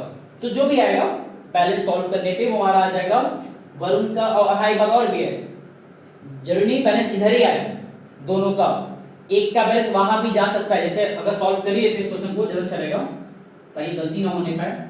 तो यहाँ पे 1,60,000, 24,000, 12,900, तो यहाँ का फिगर ज्यादा है, तो ऑब्वियस सी बात है वरुण का बैलेंस इधर आएगा। विवेक के केस में क्या है, 30,000, 16,000, 600। यहाँ पे जो अमाउंट है विवेक का, ये अमाउंट बड़ा है, तो मतलब विवेक का जो बैलेंस आएगा करंट बैलेंस वो यहाँ पे आने वाला है, बाई बैलेंस सीडी। और ऐसा होता है कि बैलेंस बोथ साइड जा सकता है, उससे कोई दिक्कत की बात नहीं है। तो ये हमने जो भी जाना कि how to make PL application, how to make partners current and capital account under fix method, ये बहुत सिंपल सवाल था। अब सबके माइंड में सवाल चल रहा हो बहुत देर से कि मैंने क्यों जानबूझ करके जो प्रॉफिट का अमाउंट 1,20,000 था उसको मैंने 1.5 लाख क्यों किया। रीजन बहुत सिंपल सा है, क्योंकि 1.5 लाख या जो भी मैंने फिगर चेंज किया होता, इससे ये हुआ कि मेरा प्रॉफिट एटलीस्ट आ रहा था ना। अगर मैंने वही प्रॉफिट जो क्वेश्चन में दिया हुआ है 1,20,000 या जो भी पुट कर दें, अगर प्रॉफिट नहीं आ रहा होता तब चीजें बिगड़ जाती। जैसे ये जो मैंने लिखा है सवाल, ये तब सही है जब हमारा प्रॉफिट का अमाउंट एटलीस्ट ज्यादा आ रहा है, इतना ज्यादा है कि सैलरी, कमीशन, इंटरेस्ट और कैपिटल सब देने के बाद, इंटरनल ड्राइंग चार्ज करने के बाद स्टिल पैसा बच रहा है। तो अगर ऐसा होता है तब तो ठीक है, लेकिन अगर ऐसा नहीं होता है तब क्या होगा। जैसे अब आते हैं अपने एक्चुअल क्वेश्चन पे। ये पूरा हमारा एक सवाल था, ठीक। अब जो हमारा मेन क्वेश्चन है सच में दिया था, दैट इज 1,20,000 का हमारा प्रॉफिट था। कितना था हमारा प्रॉफिट? अब थोड़ा ध्यान देना है, सब कुछ अगर हम सॉल्व नॉर्मली करते हैं तो net profit 1,20,000, interest on drawing इतना था हमारा, ये सब यहाँ पे दिया था, सैलरी, कमीशन, आईओसी, है ना। लेकिन अब प्रॉब्लम ये है ना कि इन सब के बावजूद अब जो प्रॉफिट का अमाउंट बैलेंस आएगा वो आएगा ही नहीं, क्योंकि चेक कर लेते हैं फिर से कि बैलेंस आएगा कि नहीं आएगा। वहां पे कितना आएगा? 1,21,500, ये आएगा क्रेडिट साइड का अमाउंट, ठीक है ना। कितना डेबिट में था? 60,000, 30,000, कितना हो गया? 90, और 90 40 1 30, तो डेबिट कितना आ रहा है? 1,30,000। तो इस बार तो दिक्कत ये हो रहा है, डेबिट का पोर्शन हमारा ज्यादा हो गया कंपेयर टू क्रेडिट के। और जब भी ऐसा होगा ना, इसका मतलब क्या हुआ कि फर्म के पास पैसा बच ही नहीं रहा। मतलब जितना फर्म के पास प्रॉफिट था स्टार्टिंग नेट प्रॉफिट, और सब कुछ देने लेने के बाद, सैलरी, कमीशन, आईओसी, आईओडी, जो भी लेने देने के बाद पैसा फर्म के पास नहीं बचने वाला। ऐसे केस में ये यूनिक केस है, इसको याद रखना। और अगर ये हमारे सैंपल पेपर में दिया हुआ है तो चांसेस है कि एग्जाम में आ जाए, हमारे इस साल के बोर्ड एग्जाम में, कि अगर प्रॉफिट इनसफिशिएंट हो जा रहा है, प्रॉफिट हमारे लिए कम पड़ जा रहा है, ये सब कुछ देने के बाद पैसा बच ही नहीं रहा, उल्टा लॉस हो जा रहा है। क्योंकि अगर डेबिट साइड बढ़ा है ना, तो मतलब हमारा बैलेंस जो यहाँ पे आ रहा था इधर, वो यहाँ नहीं आएगा, फिर कहाँ जाएगा बैलेंस? इधर आएगा बैलेंस, जिसको हम कहते हैं नेट लॉस। और पीएल एप्रोप्रिएशन में लॉस का डिस्ट्रीब्यूशन नहीं होता है। हम इस पीएल एप्रोप्रिएशन बनाते इसीलिए हैं कि हमको प्रॉफिट का बंटवारा करना है, प्रॉफिट का, ना कि लॉस का। तो ऐसे केस में क्या करें? तो इसी चीज को समझने के लिए एक छोटा सा कैलकुलेशन देखते हैं। अगर प्रॉफिट इनसफिशिएंट है इन सबको देने के लिए, तो भले ही पार्टनरशिप डीड में ये सब देने की बात क्यों ना कहा जाए, लेकिन अगर प्रॉफिट इनसफिशिएंट हो जाता है, ये कैसे हुआ, कैसे मालूम चला इनसफिशिएंट हो जा रहा है? जब हमने कैजुअली सॉल्व किया तो हमने खुद देखा कि बैलेंस जो यहाँ आना चाहिए कंपल्सरी, ताकि प्रॉफिट बढ़ सके। जब मैंने 1.5 लाख लिया था प्रॉफिट आ रहा था ना, बट जब मैंने जो क्वेश्चन हमारा एक्चुअल था 1,20,000, मैंने जो वो पुट किया तो अब तो बैलेंस आ नहीं रहा, बैलेंस उधर जा रहा है। और मैंने क्या बोला? बैलेंस यहाँ आना चाहिए था। तो ऐसे केस में जब प्रॉफिट इनसफिशिएंट होता है, क्या मुझे लिखना पड़ेगा इस तरीके से? तो ये हमारा पूरा जो कैलकुलेशन गलत हो गया सब। तो हम क्या करेंगे? एक न्यू क्या बनाएंगे हम लोग? पीएल एप्रोप्रिएशन अकाउंट, एक न्यू पीएल एप्रोप्रिएशन अकाउंट हम लोग बनाएंगे, जिसमें क्या होने वाला है, हमारे पास जितना प्रॉफिट है हम उतने से ही काम चलाएंगे। मतलब कि अगर प्रॉफिट इनसफिशिएंट हो रहा है तो फर्म ना ही सैलरी देगा, ना ही कमीशन देगा, ना ही इंटरेस्ट ऑन कैपिटल देगा, लेकिन हाँ ड्राइंग पे इंटरेस्ट चार्ज करेगा। क्योंकि चार्ज का मतलब क्या होता है कि फर्म भले पैसा कम कमाया, इस बार प्रॉफिट कम हुआ, लेकिन अपना वो इंटरेस्ट ऑन ड्राइंग चार्ज करेगा। हाँ देगा नहीं, ना आईओसी देगा, ना कमीशन देगा, ना सैलरी देगा। तो फिर जो भी पैसा है, कितना हमारा पैसा था बाई नेट प्रॉफिट, कितना था 1,20,000, एंड कितना ड्राइंग पे इंटरेस्ट है by interest on drawing, Varun पे एंड विवेक पे कितने का था 450 एंड 1050। तो ऐसे केस में क्या होता है ना, जब भी बस याद रखना है, जब भी प्रॉफिट इनसफिशिएंट हो जाए तो ऐसे केस में पार्टनरशिप डीड भले लिखा हो तो भी हम कुछ भी नहीं देने वाले। ड्राइंग पे इंटरेस्ट चार्ज कर देंगे, लेकिन सैलरी, कमीशन, आईओसी नहीं देने वाले। तो फिर हम उन्हें क्या करेंगे, जो भी ये पैसा आएगा दैट इज 1,21,500, हम इसी अमाउंट को बांटेंगे किसमें? ये जो रेशियो दिए इसे बांटेंगे? नहीं, जब प्रॉफिट इनसफिशिएंट है तो ऐसे केस में हमको एक नया न्यू रेशियो निकालना होता है। और वो न्यू रेशियो कहाँ से निकलता है? जो जो चीज हमें उनको देना चाहिए था, जो नहीं दे पा रहे just because of profit is insufficient, तो हम जो उनको देना चाहिए था जो नहीं दिया जा रहा है उसी से रेशियो निकालेंगे। दोबारा कह दे रहे हैं, जो ओल्ड रेशियो था उसमें नहीं देना है, इस अवेलेबल प्रॉफिट को, यहां मैंने क्या लिखा है, इफ प्रॉफिट इज इनसफिशिएंट, तो ऐसे केस में फर्म उन्हें कुछ भी नहीं दे रहा है, लेकिन ये जो अमाउंट था इसको इग्नोर नहीं करेगा। ये जो अमाउंट था फर्म इसको इग्नोर नहीं करेगा। जैसे फॉर एग्जांपल देखा जाए तो अगर प्रॉफिट सफिशिएंट रहता, जो मैंने लिखा था 1.5 लाख रुपया, 1,50,000, इफ सफिशिएंट रहता तो वरुण को बेसिकली दो चीज मिलता। क्या क्या मिलता? Salary and IOC. विवेक को भी मिलता दो चीजें, क्या क्या? कमीशन एंड आईओसी मिलता ना। तो ये दोनों फिगर कितना होता, जब देखा जाए, सैलरी था वरुण का 60,000,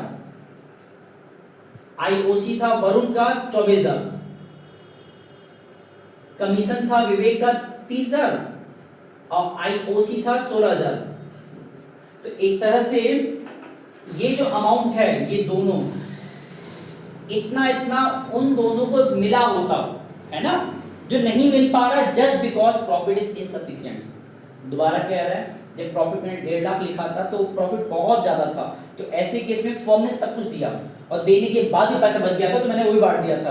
बट यहाँ पे क्या दिक्कत हो रहा है, हमारे एक्चुअल क्वेश्चन में प्रॉफिट इनसफिशिएंट है, तो हम इन सभी का एंट्रीज यहाँ नहीं दिखाएंगे डेबिट साइड में, लेकिन उसको इग्नोर भी नहीं करेंगे, क्योंकि वरुण को इतना पैसा मिला रहा होता। ये कितना आता है, दोनों ऐड करिए, ये हमारा हो जाएगा, ये कितना आएगा हमारा, आएगा 84,000 है ना, और ये कितना आएगा 46,000। तो एक तरह से अगर सब कुछ सही चल रहा होता ना, तो उन दोनों को अलग अलग इतना इतना मिला होता जो नहीं मिल पाया। तो अब होना क्या है, जो प्रॉफिट अवेलेबल है दैट इज 1,21,500, जिसको हम कहेंगे नेट प्रॉफिट डिस्ट्रीब्यूटेड या transfer to partners current account, क्योंकि हमारा मेथड कौन सा है, फिक्स मेथड। तो जो भी प्रॉफिट रहेगा कहां पर जाएगा, हमारा करंट अकाउंट जाने वाला है। नाम क्या क्या था उनका, वरुण एंड विवेक। कितना जाएगा, 1,21,500 हमारा प्रॉफिट अमाउंट था, उसको हमको बांटना है एक न्यू रेशियो में, और वो रेशियो निकलता है उनके ही उस फिगर से जितना उनको मिलना चाहिए था। और वो कितना मिलना चाहिए था, 84,000 इस टू 46,000। जब इसको सॉल्व करेंगे प्रॉपर वे में तो हमारा एक रेशियो आएगा दैट इज 42:23। कितना आएगा, 42:23। ये हमारा न्यू रेशियो है, जिस रेशियो में ये अवेलेबल प्रॉफिट जितना हमारा है वो उनको दिया जाएगा। कैसे, 1,21,500 ये प्रॉफिट अमाउंट है, इसको बांटना है 42:23 में, तो मतलब 42 अपॉन में इन दोनों को ऐड कर देना है, जो कितना होता है 65। इसका 1,21,500 इंटू 23/65। इन दोनों को सॉल्व करेंगे तो सॉल्व करने पे कितना आएगा हमारा अमाउंट, 78,508 अप्रॉक्स आएगा, 78,508 ये अप्रॉक्स आ रहा है। और दूसरे का आएगा 42,992 42,992। तो आप लोग देख सकते हैं कि जस्ट बिकॉज सिर्फ एक प्रॉफिट का अमाउंट इनसफिशिएंट क्या हो गया, हमने सैलरी, आईओसी एंड कमीशन सब स्किप कर दिया। वही प्रॉफिट 1.5 लाख जो मैंने लिखा था स्टार्टिंग में, अपने मन जो चेंज किया अपने मन से, अगर वही दिया होता क्वेश्चन में तो इतना सिंपल था, सिंपली से पुट किए काम हो गया।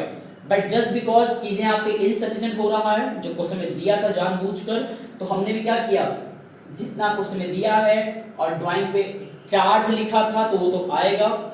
ये सब होने के बाद अगर प्रॉफिट इनसफिशिएंट है तो मैंने ऊपर काट दिया। इस तरह आप लोग एग्जाम में कर सकते, कोई दिक्कत नहीं है। फिर जब हमारा न्यू पीएल एप्रोप्रिएशन बनेगा तो उसमें जितना ये अमाउंट आएगा प्रॉफिट अमाउंट, हमको वो बांटना है पार्टनर्स के बीच में। कैसे बांटेंगे, जितना वरुण को मिलना चाहिए था, जितना विवेक को मिलना चाहिए था, उसको अलग अलग चेक करना है और जितना आएगा उसी अमाउंट से एक न्यू रेशियो निकालना है, और जो भी रेशियो आएगा उसी रेशियो में उस अवेलेबल प्रॉफिट या जितना हमारा प्रॉफिट उस टाइम पे है उसको बांट देना है। अब ये तुम्हारा एंट्रीज बन गया। अब यही चीज को हमको पोस्ट करना है पार्टनर्स करंट में, क्योंकि कैपिटल में तो नहीं आएगा, ये तुम्हारा कुछ बदलेगा नहीं। करंट में इस बार देखिए बैलेंस तो ही आएगा, उसमें कोई इशू नहीं है, बैलेंस जो क्वेश्चन में दिया था। इस बार सैलरी आएगा नहीं, बिकॉज इसको मैंने स्किप कर दिया था ना, ये नहीं आएगा इस बार। कमीशन भी नहीं आने वाला, ठीक है। इंटरेस्ट ऑन कैपिटल भी नहीं आएगा, और एप्रोप्रिएशन का अमाउंट बदल चुका है इस बार। कितना है 78,508 एंड कितना हमारा है विवेक का 42,992, ठीक। एंड बाकी ड्राइंग तो उसमें दिया ही था, आईओडी भी सेम था। हाँ, अब जब हम सॉल्व करेंगे तो बैलेंस हमारा जो भी आ जाए, वरुण का यहाँ पे आएगा, कितना आएगा बता देते। अच्छा, वरुण का आएगा 166,058 और कितना आएगा विवेक का 16,058। दोनों को नहीं आ रहा है, अपना आंसर डाल लीजिएगा। हमारा क्वेश्चन छोटा हो गया, लेकिन हाँ कैलकुलेशन और ट्रिकी था।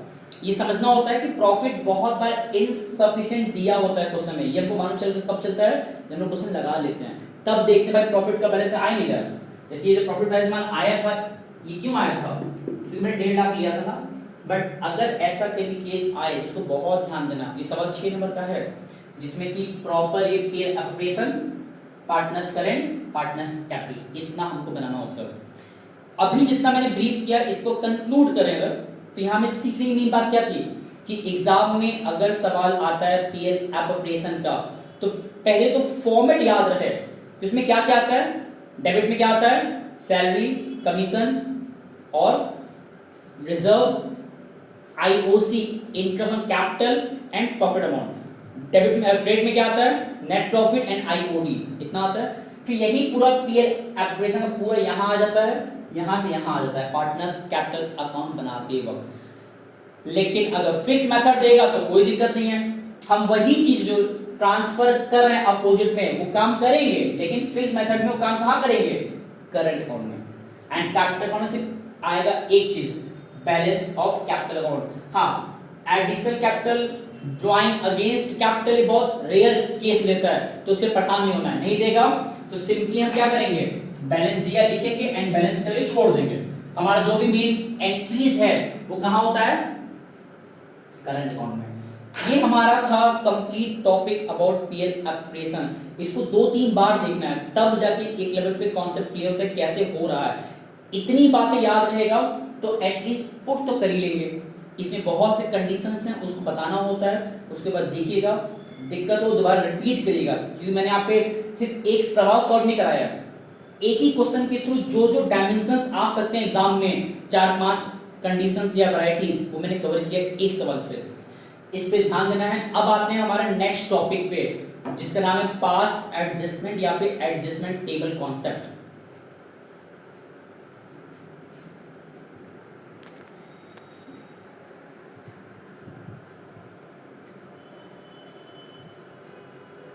ओके, तो ये हमारा एक लास्ट टॉपिक है इस चैप्टर 1 का, दैट इज पास्ट एडजस्टमेंट और adjustment entry of closed account. अब ये पहले है क्या, अभी तक जो हमने जाना वो बेसिकली सिर्फ अकाउंटिंग ट्रीटमेंट था, एंट्रीज था, कैसे बनाते हैं पार्टनरशिप फर्म का, जहां पे वही सेम था जो हमारा सोल प्रोप्राइटरशिप में होता है। लेकिन जाहिर सी बात है इन सब चीजों कौन कर रहा है, ह्यूमन बींग्स, पार्टनर्स कर रहे हैं। और वो गलती ना करे पॉसिबल नहीं है। तो होता क्या है, बहुत बार सब कुछ करने के दौरान हम ये एनालाइज करते हैं कि कुछ हमसे गलतियां हो गई। जैसे पीएल एप्लीकेशन में सैलरी प्रोवाइड करना था, हम देना भूल गए। पीएल एप्लीकेशन में इंटरेस्ट ऑन ड्राइंग चार्ज करना था, हम चार्ज करना भूल गए, हम मतलब फॉर्म करना भूल गया। तो ये जो गलतियां हैं ना, अब हमने तो मान लो चार्ज करना भूल गए या देना भूल गए, और हमने पीएल एप्रोप्रिएशन के बाद पार्टनर्स कैपिटल बन गया, बैलेंस शीट बन गया, हमने पूरा बुक क्लोज कर दिया। अब वो बाद में मालूम चला कि भाई हमने गलती कर दिया, तो उस गलती को रेक्टिफाई कैसे करें, चीजों को करेक्ट कैसे करें। तो यहाँ वही चीज है कि हम जब भी पार्टनरशिप फर्म में अकाउंटिंग एंट्रीज बनाते हैं, कहां पे मेनली, क्योंकि गलतियां मेनली कहां होती हैं, पीएल अप्रोप्रिएशन के टाइम पे। तो आमतौर पे उसमें गलतियां होना बहुत कॉमन चीज है, मतलब एरर्स हो जाना ड्यूरिंग ट्रीटमेंट, कि एंट्रीज करने के दौरान गलतियां हो जाना बहुत कॉमन सी बात है। अब मेन दिक्कत है कि गलती हो गया है एंट्री के टाइम पे, और हमने एंट्रीज पूरा वाइंड अप कर दिया, क्लोज कर दिया, बुक्स बंद हो गए, तो अब उसको करेक्ट कैसे करें। वापस से तो किताब खोलेंगे नहीं, जाके बीच में तो हम लोग चेंज करेंगे, पॉसिबल नहीं है, वहां पे स्पेस भी नहीं होता कि तुम उसमें एडिटिंग कर सको। तो हम लोग क्या करते हैं, आने वाले साल में उसको दिखा देंगे, जितने से फ्लक्चुएशन आ रहा है उस फ्लक्चुएशन का एक एंट्री पास कर लेते हैं, जिसको हम बोलते हैं रेक्टिफाइंग एंट्री। क्या बोलते हैं, तो उस एरर को हम रेक्टिफाई करते हैं, रेक्टिफाई करके उसका एक एंट्री पास कर लेते हैं, और उस एंट्री को ही अपने पास रखे रहते हैं कि अगले अकाउंटिंग पीरियड में उस एंट्री को बेस बनाकर अपना एडजस्ट कर देंगे, ताकि जो हमसे गलती हुआ पहले का उसको अब सुधार दिया जाए। जैसे फॉर एग्जांपल हमें 10,000 एक पर्सन ए को देना था, ठीक है, तो हम लोग क्या करेंगे, उसका एंट्री बना लेंगे, और जब अगली बार बनेगा, फिर से अकाउंटिंग साइकिल चलेगा दोबारा से, तो उस दौरान उसको ए को दे दिया जाएगा। बट इस सुनने में तो सिंपल है, कैसे किया जाए, गलतियां किस किस लेवल पे हो सकता है, लेवल बहुत सारे हैं, और हम क्या करेंगे, क्वेश्चन के बजाय हम बताएं केसेस, कि कितने हमारे पास केस हैं, पॉसिबिलिटीज कितने हैं गलतियों के, और शुरुआत हम सिंपल से करेंगे, उसको ले जाकर हार्ड तक, फिर वीडियो एंड अप हो जाएगा। तो केस 1 बहुत बेसिक, कि एक मान लेते पार्टनरशिप फॉर्म था, पार्टनरशिप फॉर्म जिसमें कि 2 पार्टनर्स थे, ए एंड बी, ठीक है, जिनका कि हमें कैपिटल दिया है, कैपिटल 1 लाख एंड 50,000, ठीक। अब यहां पे ये हो रहा है कि as per partnership deed firm ने उनको देना चाहिए था इंटरेस्ट ऑन कैपिटल, कितना, 10% per annum to be provided, but it was found that IOC has been omitted to be provided, मतलब कि हमने उनको इंटरेस्ट ऑन कैपिटल देना भूल गए। ये बहुत सिंपल केस है, बट सिंपल से फर्क नहीं पड़ता, एग्जाम में, बोर्ड एग्जाम में 3 नंबर के इतने ही दे सकता है। जो मैंने इतना बातें लिखा है ना, केस 1 मैंने कंडीशन तो कम लिखा है, वहां पे और एलैबोरेट कर देगा, बट बाकी मीनिंग ये निकलता है कि 2 पार्टनर्स फॉर एग्जांपल हैं, 1,50,000 कैपिटल था, 50,000, और उनको IOC that is interest on capital मिलना चाहिए था, मतलब फर्म उनको देगा, ठीक। प्रॉब्लम ये था कि फर्म देना ही भूल गया, मतलब एंट्री ही बनाना भूल गया। तो वापस से हम लोग पार्टनर्स कैपिटल अकाउंट या फिर पीएल एप्रोप्रिएशन को नहीं बनाने वाले। हम लोग क्या करेंगे, इसको कैसे रेक्टिफाई करेंगे, इसका एक प्रोसेस है, और रेक्टिफाई करने के लिए, रेक्टिफाइंग एंट्री पास करने के पहले हमको बनाना होता है जो स्टेप 1 है, स्टेप 1 क्या है, हमको बनाना होता है एडजस्टमेंट टेबल। एडजस्टमेंट टेबल ये क्या है ना कि जो भी हमसे गलती हुई है उसको हम लोग टैबुलर फॉर्म में रिप्रेजेंट करेंगे, उसके बाद देखेंगे कितने से फ्लक्चुएशन आया, उसके बाद एंट्री पास करेंगे। तो ये कैसे होने वाला है, जितने पार्टनर्स हैं उनका नाम आएगा सबसे पहले। तो हमारे पास यहाँ पे टोटल नंबर ऑफ पार्टनर्स कितने थे, मैंने जानबूझकर कम लिया है ताकि कैलकुलेशन करने में दिक्कत ना आने पाए।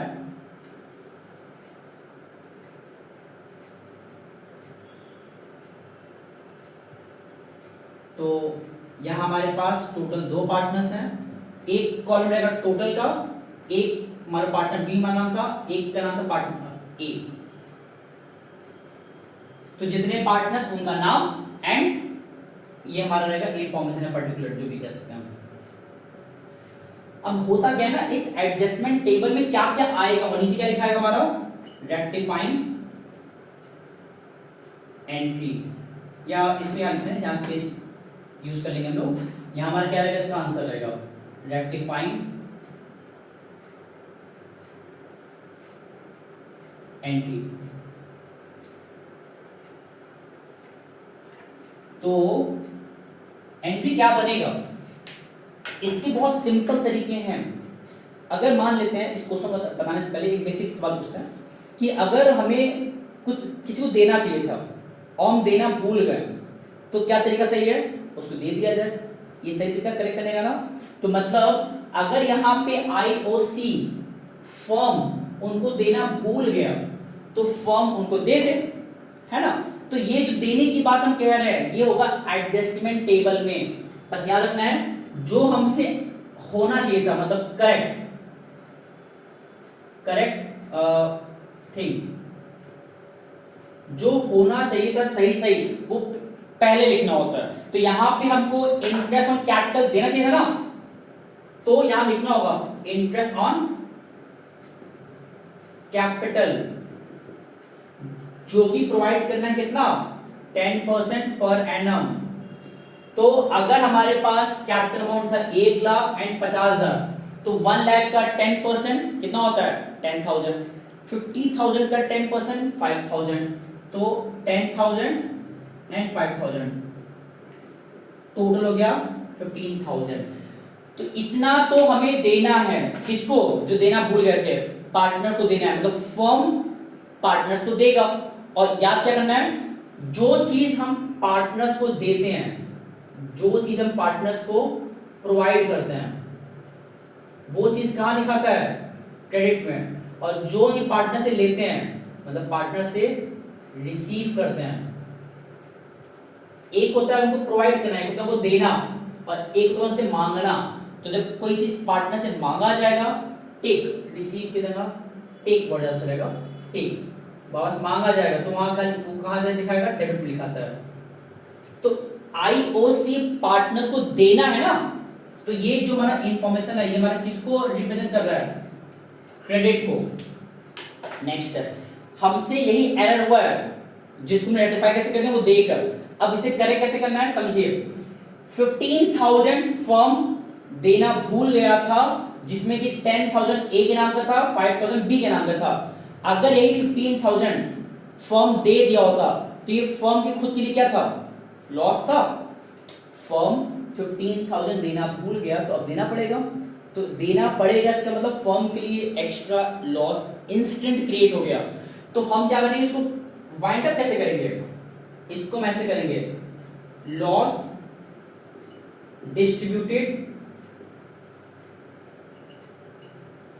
अमंग्स पार्टनर, क्योंकि ये 15,000 का अमाउंट है जो फर्म देना भूल गया। जब फर्म देगा तो फर्म कोई एक्चुअल पर्सन नहीं जो फर्म अपना सामने आके देने जाएगा, फर्म का मतलब पार्टनर ही देंगे अपने आप को।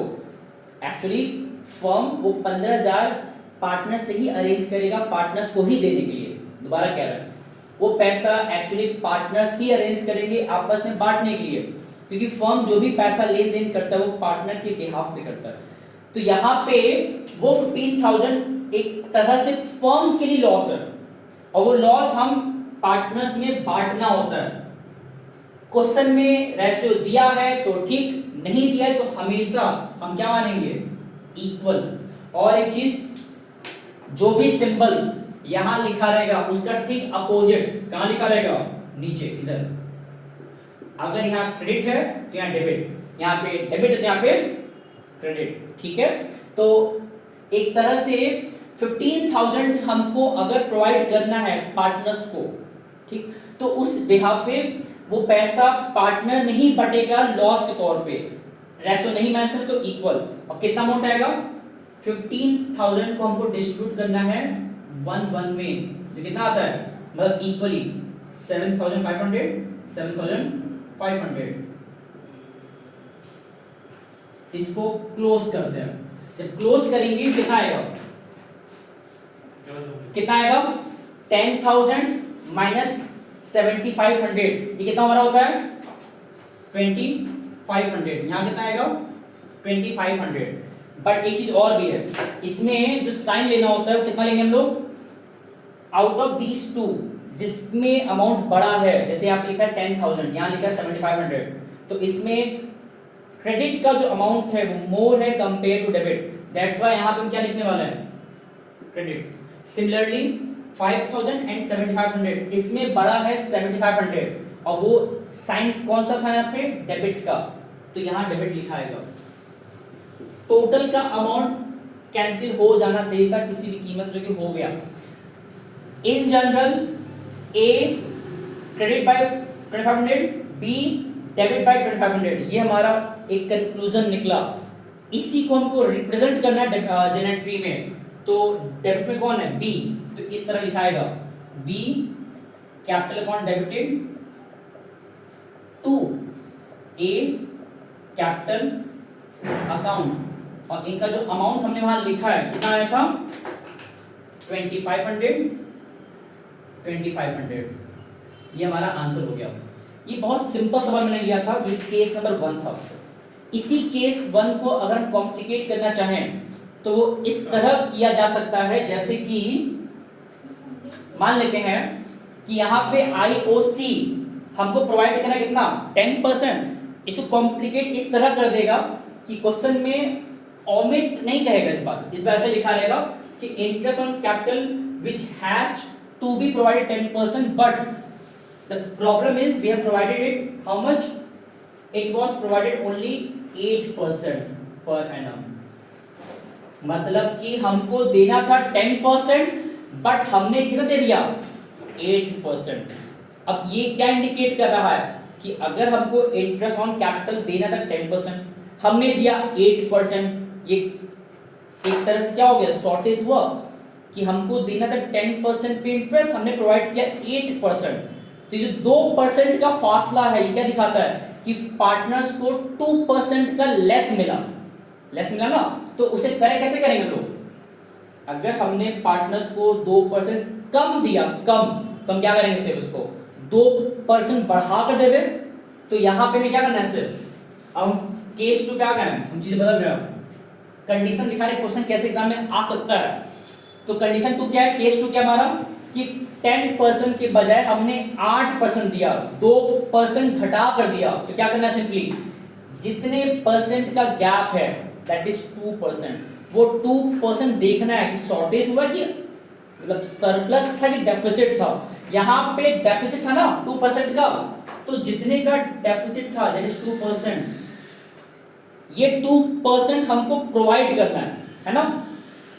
ऐसे केस में क्या करेंगे, जब 2% हमको देना है ना, तो स्टिल क्रेडिट लिखाएगा, लेकिन अब अमाउंट बदलेगा, हमको इस बार अमाउंट निकालना होगा 2% पे, तो 1 लाख का 2% कितना होता है 2,000, एंड 50,000 2% 1,000।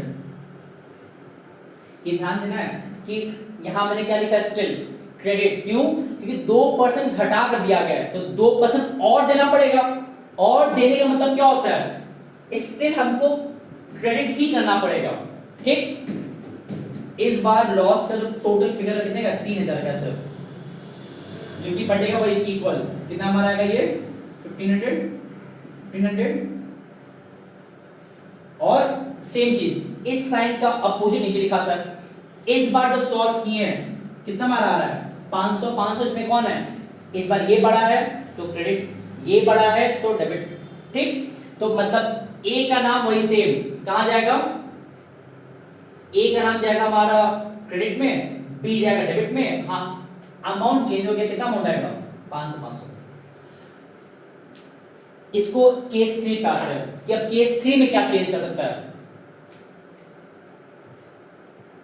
केस 3 में ये कह देगा कि देना था 10%, हमने प्रोवाइड कर दिया उनको 13%।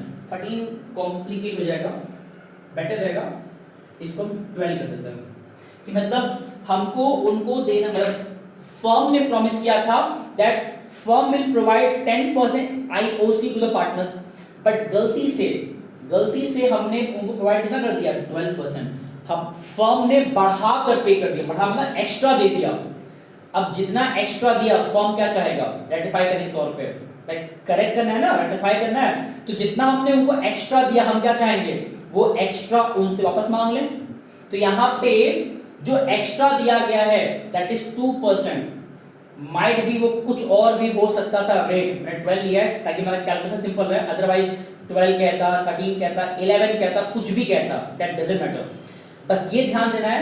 चलो एक काम ही करते हैं, अच्छा इसको भी हम 11 कर लेते हैं, थोड़ा नंबर बदलेगा इससे, कि फर्म ने 10% के बजाय 11% दे दिया, 1% एक्स्ट्रा दे दिया। तो सिंपल सा तरीका क्या है, वो 1% जो एक्स्ट्रा दिया गया उसको वापस मांग ले, है ना, करेक्ट करने के लिए। तो इस बार 1% जब वापस मांगना है, वापस मांगना है इस बार, तो मतलब इस बार उनको देना नहीं है 1%, हमने उनको ऑलरेडी ज्यादा दे दिया था, तो जब वापस मांगना है तो इसलिए इस बार जो करेक्ट बात आ रही है, जब भी वापस मांगने की बात आ गई, अब यहाँ पे क्या लिखा है डेबिट 1%, वही सेम 1 लाख का 1% कितना होता है 1000, एंड 1 लाख का 50,000 1% 500। फिर वही सेम चीज मैंने बताया था, जो यहां साइन होगा उसका ठीक अपोजिट नीचे लिखना होता है ना। अब उस पर्टिकुलर 1500 को हमको बांटना है किसमें, हमको उसको बांटना है इक्वली, तो कितना आएगा 750 आएगा, 750 आएगा, एंड यहां पे आएगा 1500, माइनस कर लेते हैं 250 250। बस ये ध्यान देना है इस बार कि साइन किसका लगेगा। इस बार इन दोनों में बड़ा था 1000, उसका साइन था डेबिट, तो यहां डेबिट लिखाएगा। इन दोनों बड़ा कौन था नीचे वाला, इसका साइन था क्रेडिट, तो यहां क्या लिखाएगा क्रेडिट लिखाएगा। मतलब इस बार जो ए है वो कहां लिखाएगा डेबिट में, तो इस बार ए लिखाएगा डेबिट में एंड बी लिखाएगा क्रेडिट में। और कितना अमाउंट रहेगा 250, देख सकते हैं। तो केस 1 2 3 मैंने डिस्कस किया ऑन आईओसी को लेकर, इंटरेस्ट ऑन कैपिटल को लेकर, ठीक है। अब थोड़ा कॉम्प्लिकेट करते हैं, केस नंबर 4। यहां क्या कर देगा कि इस बार गलती ये हो रहा है ना कि as per the partnership deed firm को 10% आईओसी देना था एंड सैलरी भी देना था। कितना कितना, ए को मान लेते हैं 3000 एंड बी को 2000। तो इस बार गलती क्या हो रहा है कि हमने बेसिकली ए को और बी को आईओसी और सैलरी दोनों देने की बात कहा था पार्टनरशिप डीड में। गलती ये हुआ है कि ये दोनों ही मतलब both was wrongly not provided। अब ऐसे केस में क्या करें, अभी तक क्या था गलती एक बार हो रहा था कि हमने आईओसी देना भूल गए थे, इस बार क्या है, इस बार हमसे गलती ये हो गया कि हमने आईओसी भी नहीं दिया प्लस हमने सैलरी भी नहीं दिया। तो अब दोनों करेक्ट करना है एक साथ। तो कैसे करेंगे, सिंपल तरीका है, पहले तो जो मैंने लिखा है डाल दें क्योंकि हमारा ये चीज बदलने वाला है।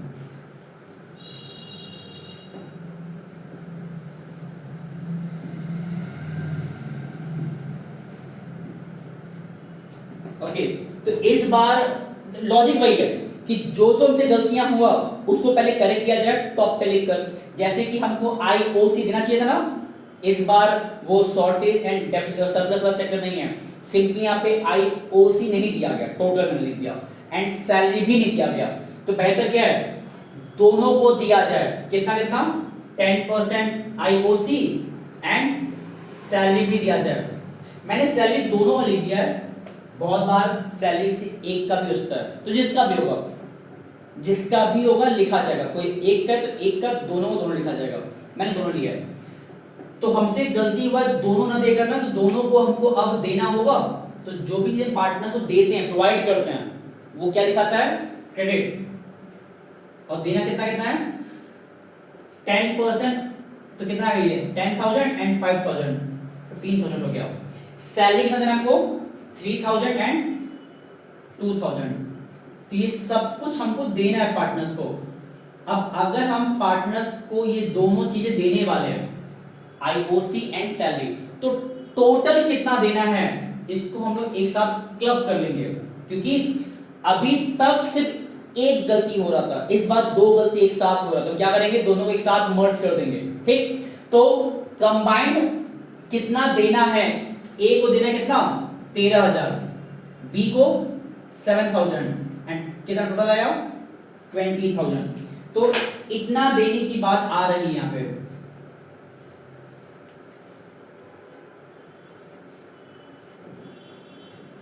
अब सवाल ये आता है कि फर्म से गलती ये हो गया कि फर्म ने ए को इतना नहीं दिया, बी को इतना नहीं दिया। ठीक, तो अब बात तो ये आ गया कि जो 20,000 का नुकसान है फर्म को देना पड़ेगा, that is loss which is mainly distributed amongst the partner itself, partner itself. किस रेशो में, जब रेशो मेंशन नहीं है तो इक्वली। बहुत बार क्वेश्चन में रेशो मेंशन होता है, हम यहाँ पे रेशो नहीं लिए हैं, अगर रेशियो होगा तो बांटेंगे उस रेशियो में। तो कितना आएगा 20,000 को में बांटना है इक्वली, तो कितना आता है ये हमारा, और ये ध्यान ना जो साइन यहाँ लिखा है उसका अपोजिट यहाँ लिखाएगा, कितना आ गया ये 10,000 एंड 20,000। ठीक है, तो इसको हमको क्रॉस चेक करना है, माइनस करना सिंपली, मतलब ये कितना आएगा 3,000 यस, कंपेयर करना है। आउट ऑफ दीस टू बड़ा कौन है, ऊपर वाला, साइन क्या है उसका credit. Out of these two बड़ा कौन, नीचे वाला, साइन क्या है उसका डेबिट। मतलब बी को डेबिट करना है 3,000 से, बी को डेबिट करना है 3,000 से, एंड ए को क्रेडिट करना है 3,000 से। ये जो आ रहा है एंट्री बदल, इसका मतलब क्या है, इसका मतलब ये निकल रहा है ना कि अगर फर्म से गलती दोनों हो गया है, ये दोनों गलती फर्म से हो गया है किसी वजह से, तो फर्म सिर्फ इतना कर ले, क्या कर ले कि बी से 3,000 मांग ले, ए को 3,000 दे दे, तो ये दोनों गलती अपने आप क्या हो जाएगा सॉर्ट आउट। इसको एक लेमन एग्जांपल समझते हैं, मान लेते हैं कि 3% से, मतलब 2% मान लें ए एंड बी, ठीक है।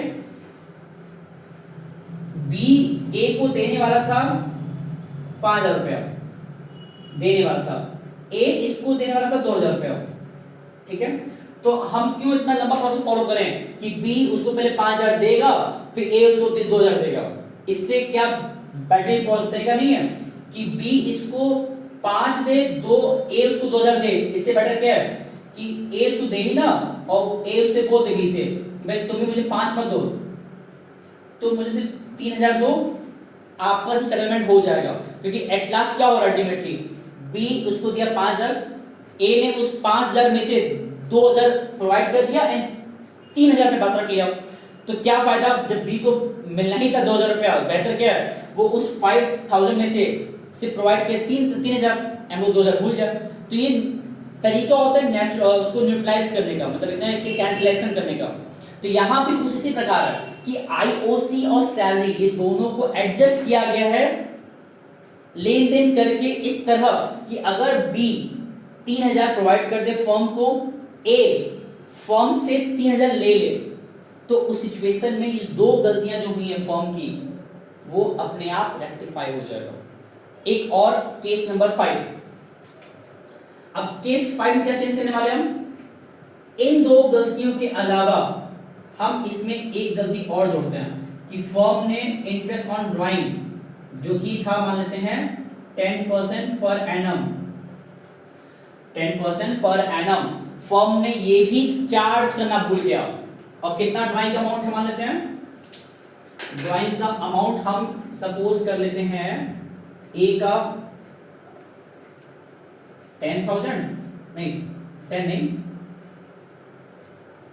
3,000 एंड बी का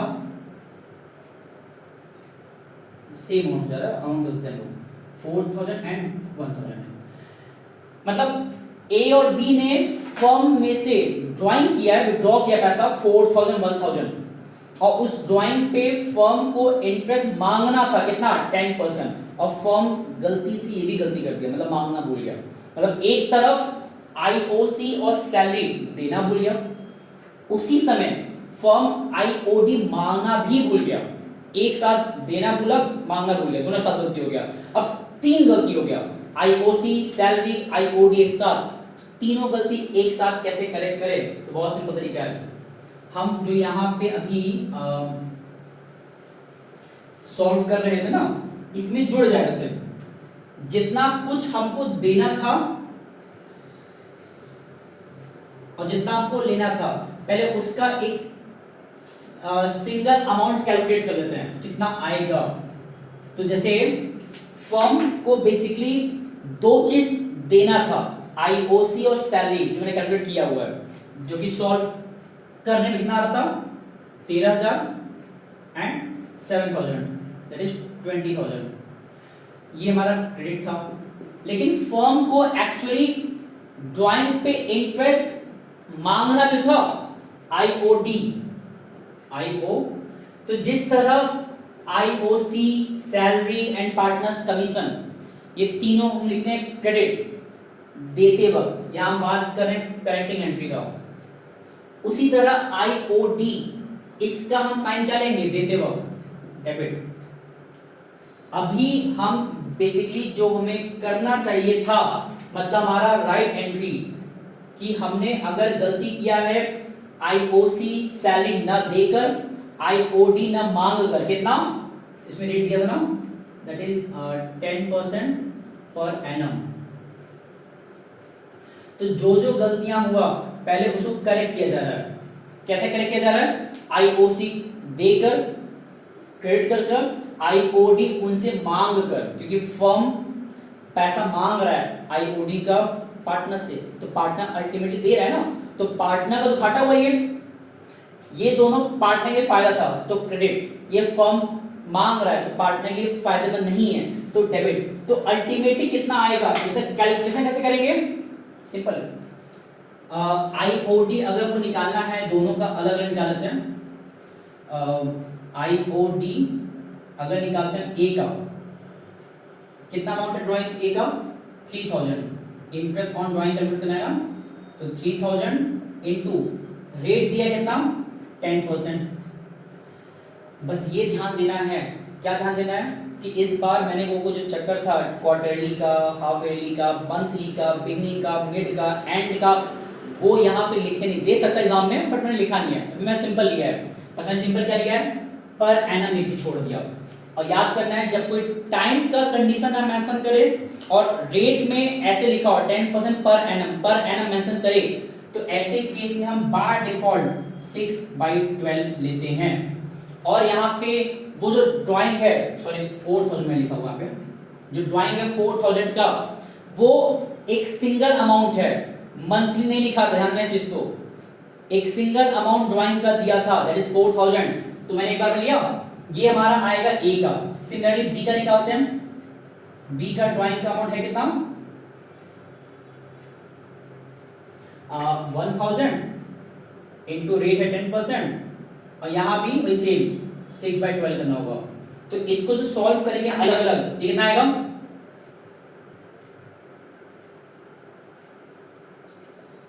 ये आएगा 200, और ये कितना आएगा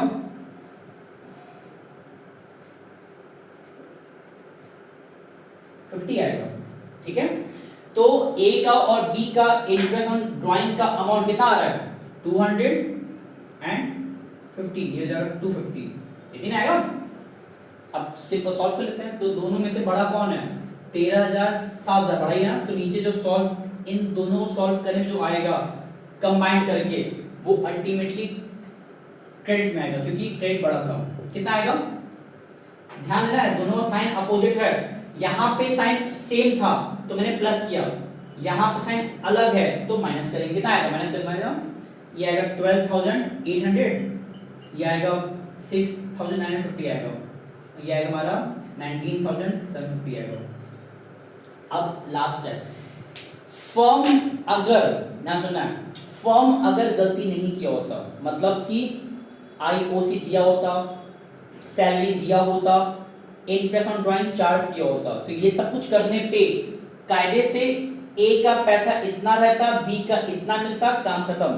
बट यही गलती फर्म ने किया कि न इसको ट्रीटमेंट ना करके, तो सिंपली क्या करेंगे अब, जब इसका ट्रीटमेंट ही नहीं हुआ है तो इस अमाउंट को, जो कि अमाउंट आया है जो कि फर्म की लॉस है, इस लॉस को ऐसे हमें डिस्ट्रीब्यूट करना है अमंग्स ईच पार्टनर।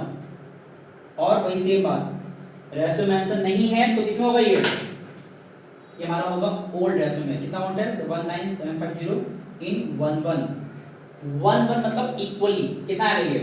और हाँ, जो साइन यहाँ है वो यहाँ लिखाएगा, ये ध्यान देना है। यहाँ से यहाँ तक तो हमारा एक करेक्ट कर रहे थे हम, फिर यहाँ से यहाँ तक हम डिस्ट्रीब्यूट कर रहे हैं अपने उस लॉस को, अपने उस एरर को, और इसको करेक्ट करने के बाद जो आता है वो हमारा होता है एक्चुअल अमाउंट।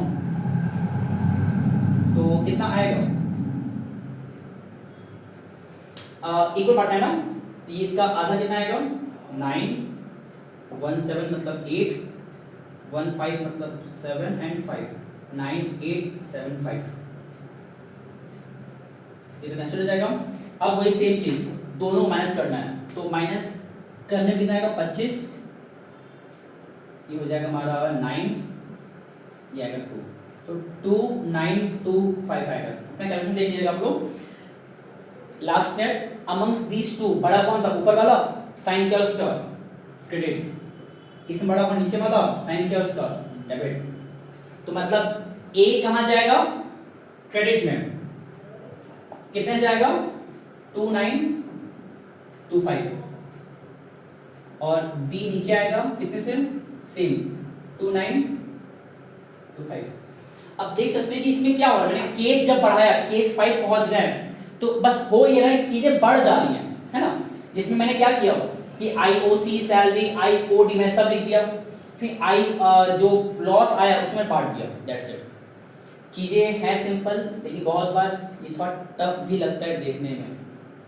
इसको और भी कॉम्प्लिकेट हम कर सकते हैं, बट वो ज़्यादा ओवर हो जाएगा, हम इसमें आप रोकते हैं। बिकॉज मेरे लेवल पे इतना भी एक बच्चा सीख रहा है अगर चैप्टर 1 से, तो बहुत है। एंट्रीज तो एक ही बनता है, बट एग्जाम में इस पे मार्क्स मिलता है अच्छे से। 3 नंबर का अगर है, 2 नंबर यहाँ मिलता है, 1 नंबर यहाँ मिलता है। और ये भी ध्यान देना है कि अगर हमारा सवाल इस तरह लिखा है, क्या लिखा है, फिक्स्ड कैपिटल ऐसे मेंशन किया है, फिक्स्ड कैपिटल वर्ड लिखा है, तो यहाँ पे जो मैंने कैपिटल लिखा है हर जगह पे, हम क्या लिखाएगा फिर, अगर फिक्स्ड लिखा है क्वेश्चन में, यहाँ पे क्या आएगा, करंट आएगा। ये ध्यान, सब कुछ सेम रहेगा। अगर कैपिटल फिक्स्ड लिखा हुआ तो मतलब वहां पे जो एंट्री बना रहे हैं, रेक्टिफाइंग एंट्री, वहां पे करंट अकाउंट मेंशन करना होता है, बस ये ध्यान देना है, बाकी तो वो सेम है। तो PN appropriation, past adjustment entry, past क्यों, क्योंकि हमने गलती जो पहले का था उसको करेक्ट अब किया। कैसे किया, मैंने केस 5 बताया है, तो पांचों केस स्टेप बाय स्टेप था, उसमें और भी कॉम्प्लिकेशंस आ सकते हैं, बट इतना सफिशिएंट है। ये पूरा लेक्चर एक बार में है, थोड़ा लंबा चला गया, I think maybe 2 hour चला गया होगा अप्रोक्सीमेट, बट स्टिल जितना चीज़ें कवर की हैं ये चैप्टर 1 के पॉइंट ऑफ व्यू से बहुत हद तक मैक्सिमम कवर हो गया। स्टिल बहुत कुछ बचा मुझे पता है, लेकिन एक बच्चे को इतना तो कम से कम आना चाहिए था। यहाँ मैंने बहुत सी बेसिक बातें भी कवर किया कि कहाँ पे कैसे क्या आता है, इसमें चीज़ें कैसे कैसे क्या हो रहा है, फॉर्मेट क्या था, स्ट्रक्चर क्या है, केसेस क्या है, पॉसिबिलिटीज क्या है, ये सारी बातें मैंने कवर किया लेवल तक। ये हमारा 10th वीडियो है, अभी तक हम टोटल पार्टनरशिप का ऑल 5 चैप्टर्स, कंपनी का ऑल 2 चैप्टर सेट बेंचर यहाँ तक कवर हो चुका है। तीसरे बुक का भी मैंने एक पार्ट कवर किया है, कंपैरेटिव एंड कॉमन साइज। वहां पे हमारा रह गया 2 chapters, accounting ratios and cash flow statement. आने वाले लेक्चर में वो दोनों हम कवर करने की कोशिश पूरा करेंगे। 19 को इकोनॉमिक्स है, 26 को अकाउंटेंसी है। आज हमारा 11th ऑफ मार्च है, आज इंग्लिश एग्जाम बीत चुका है, ठीक। तो कुछ दिनों के अंदर हो सकता है हम पहले अकाउंटेंसी का एक चैप्टर और कवर कर लें, अकाउंटिंग रेशियोज। उसके बाद अगर मेरा इकोनॉमिक्स में कोई लेक्चर रह गया है जो मुझे कवर करना चाहिए, करेंगे हम। प्लेलिस्ट में जाकर प्रॉपरली देख लें कि मैक्रो का, इंडियन इकोनॉमी का एंड अकाउंटेंसी का मैंने कौन कौन से चैप्टर्स कवर किए हैं। ये चैप्टर्स बेसिकली पूरा डीप पढ़ाने पॉइंट ऑफ व्यू से नहीं है, ये एक्चुअली सिर्फ और सिर्फ बोर्ड के कॉन्टेक्स्ट में फिलहाल है। तो एक बच्चे को कम से कम इतना भी अगर देख लेगा ना, जिसको कुछ भी नहीं आता था, कवर हो जाएगा। ये चैप्टर बेसिकली बच्चे पढ़ते हैं अप्रैल टाइम पे, जो भूल जाते हैं पूरा, और उनको ये हार्ड लगता है। इसमें एक अभी और अप्रोच है, गारंटी कॉन्सेप्ट। तो अगर मुझे टाइम मिलेगा तो हम 20 के बाद 19 ऑफ मार्च जब बीत जाएगा इकोनॉमिक्स का, उसके बाद हम कोशिश करेंगे इस पे एक लेक्चर और बना देंगे, पार्ट 2 एक तरीके से, जिसमें कि हम ये कोशिश करेंगे वो टॉपिक कवर करें जैसे गारंटी कॉन्सेप्ट था, या इंटरेस्ट ड्राइंग निकालने का सेपरेट बता देंगे प्रॉपर्ली, या इसी एडजस्टमेंट टेबल का जो एक हार्ड क्वेश्चन होता है दैट इज केस नंबर 6, वो भी मैंने बताया नहीं, वो भी आ सकता है। तो इतने पॉसिबिलिटीज हैं, फिलहाल इतना सफिशिएंट है। एंड लास्ट में दोबारा रिपीट कर रहे हैं, ये लेक्चर्स आप उन बच्चों तक जरूर पहुंचाइए जो बहुत वीक है, जिनको सच में बहुत दिक्कत हो रहा है। टॉपर्स के लिए शायद इतनी बातें उनके लिए बहुत ज़्यादा नया ना लगे, बट जो सच में नहीं पढ़े, जिनको दिक्कत है अकाउंटेंसी में, उनके लिए बहुत काम का है। क्योंकि एक बार में वो इतनी बातें सीख जाएंगे चैप्टर वाइज।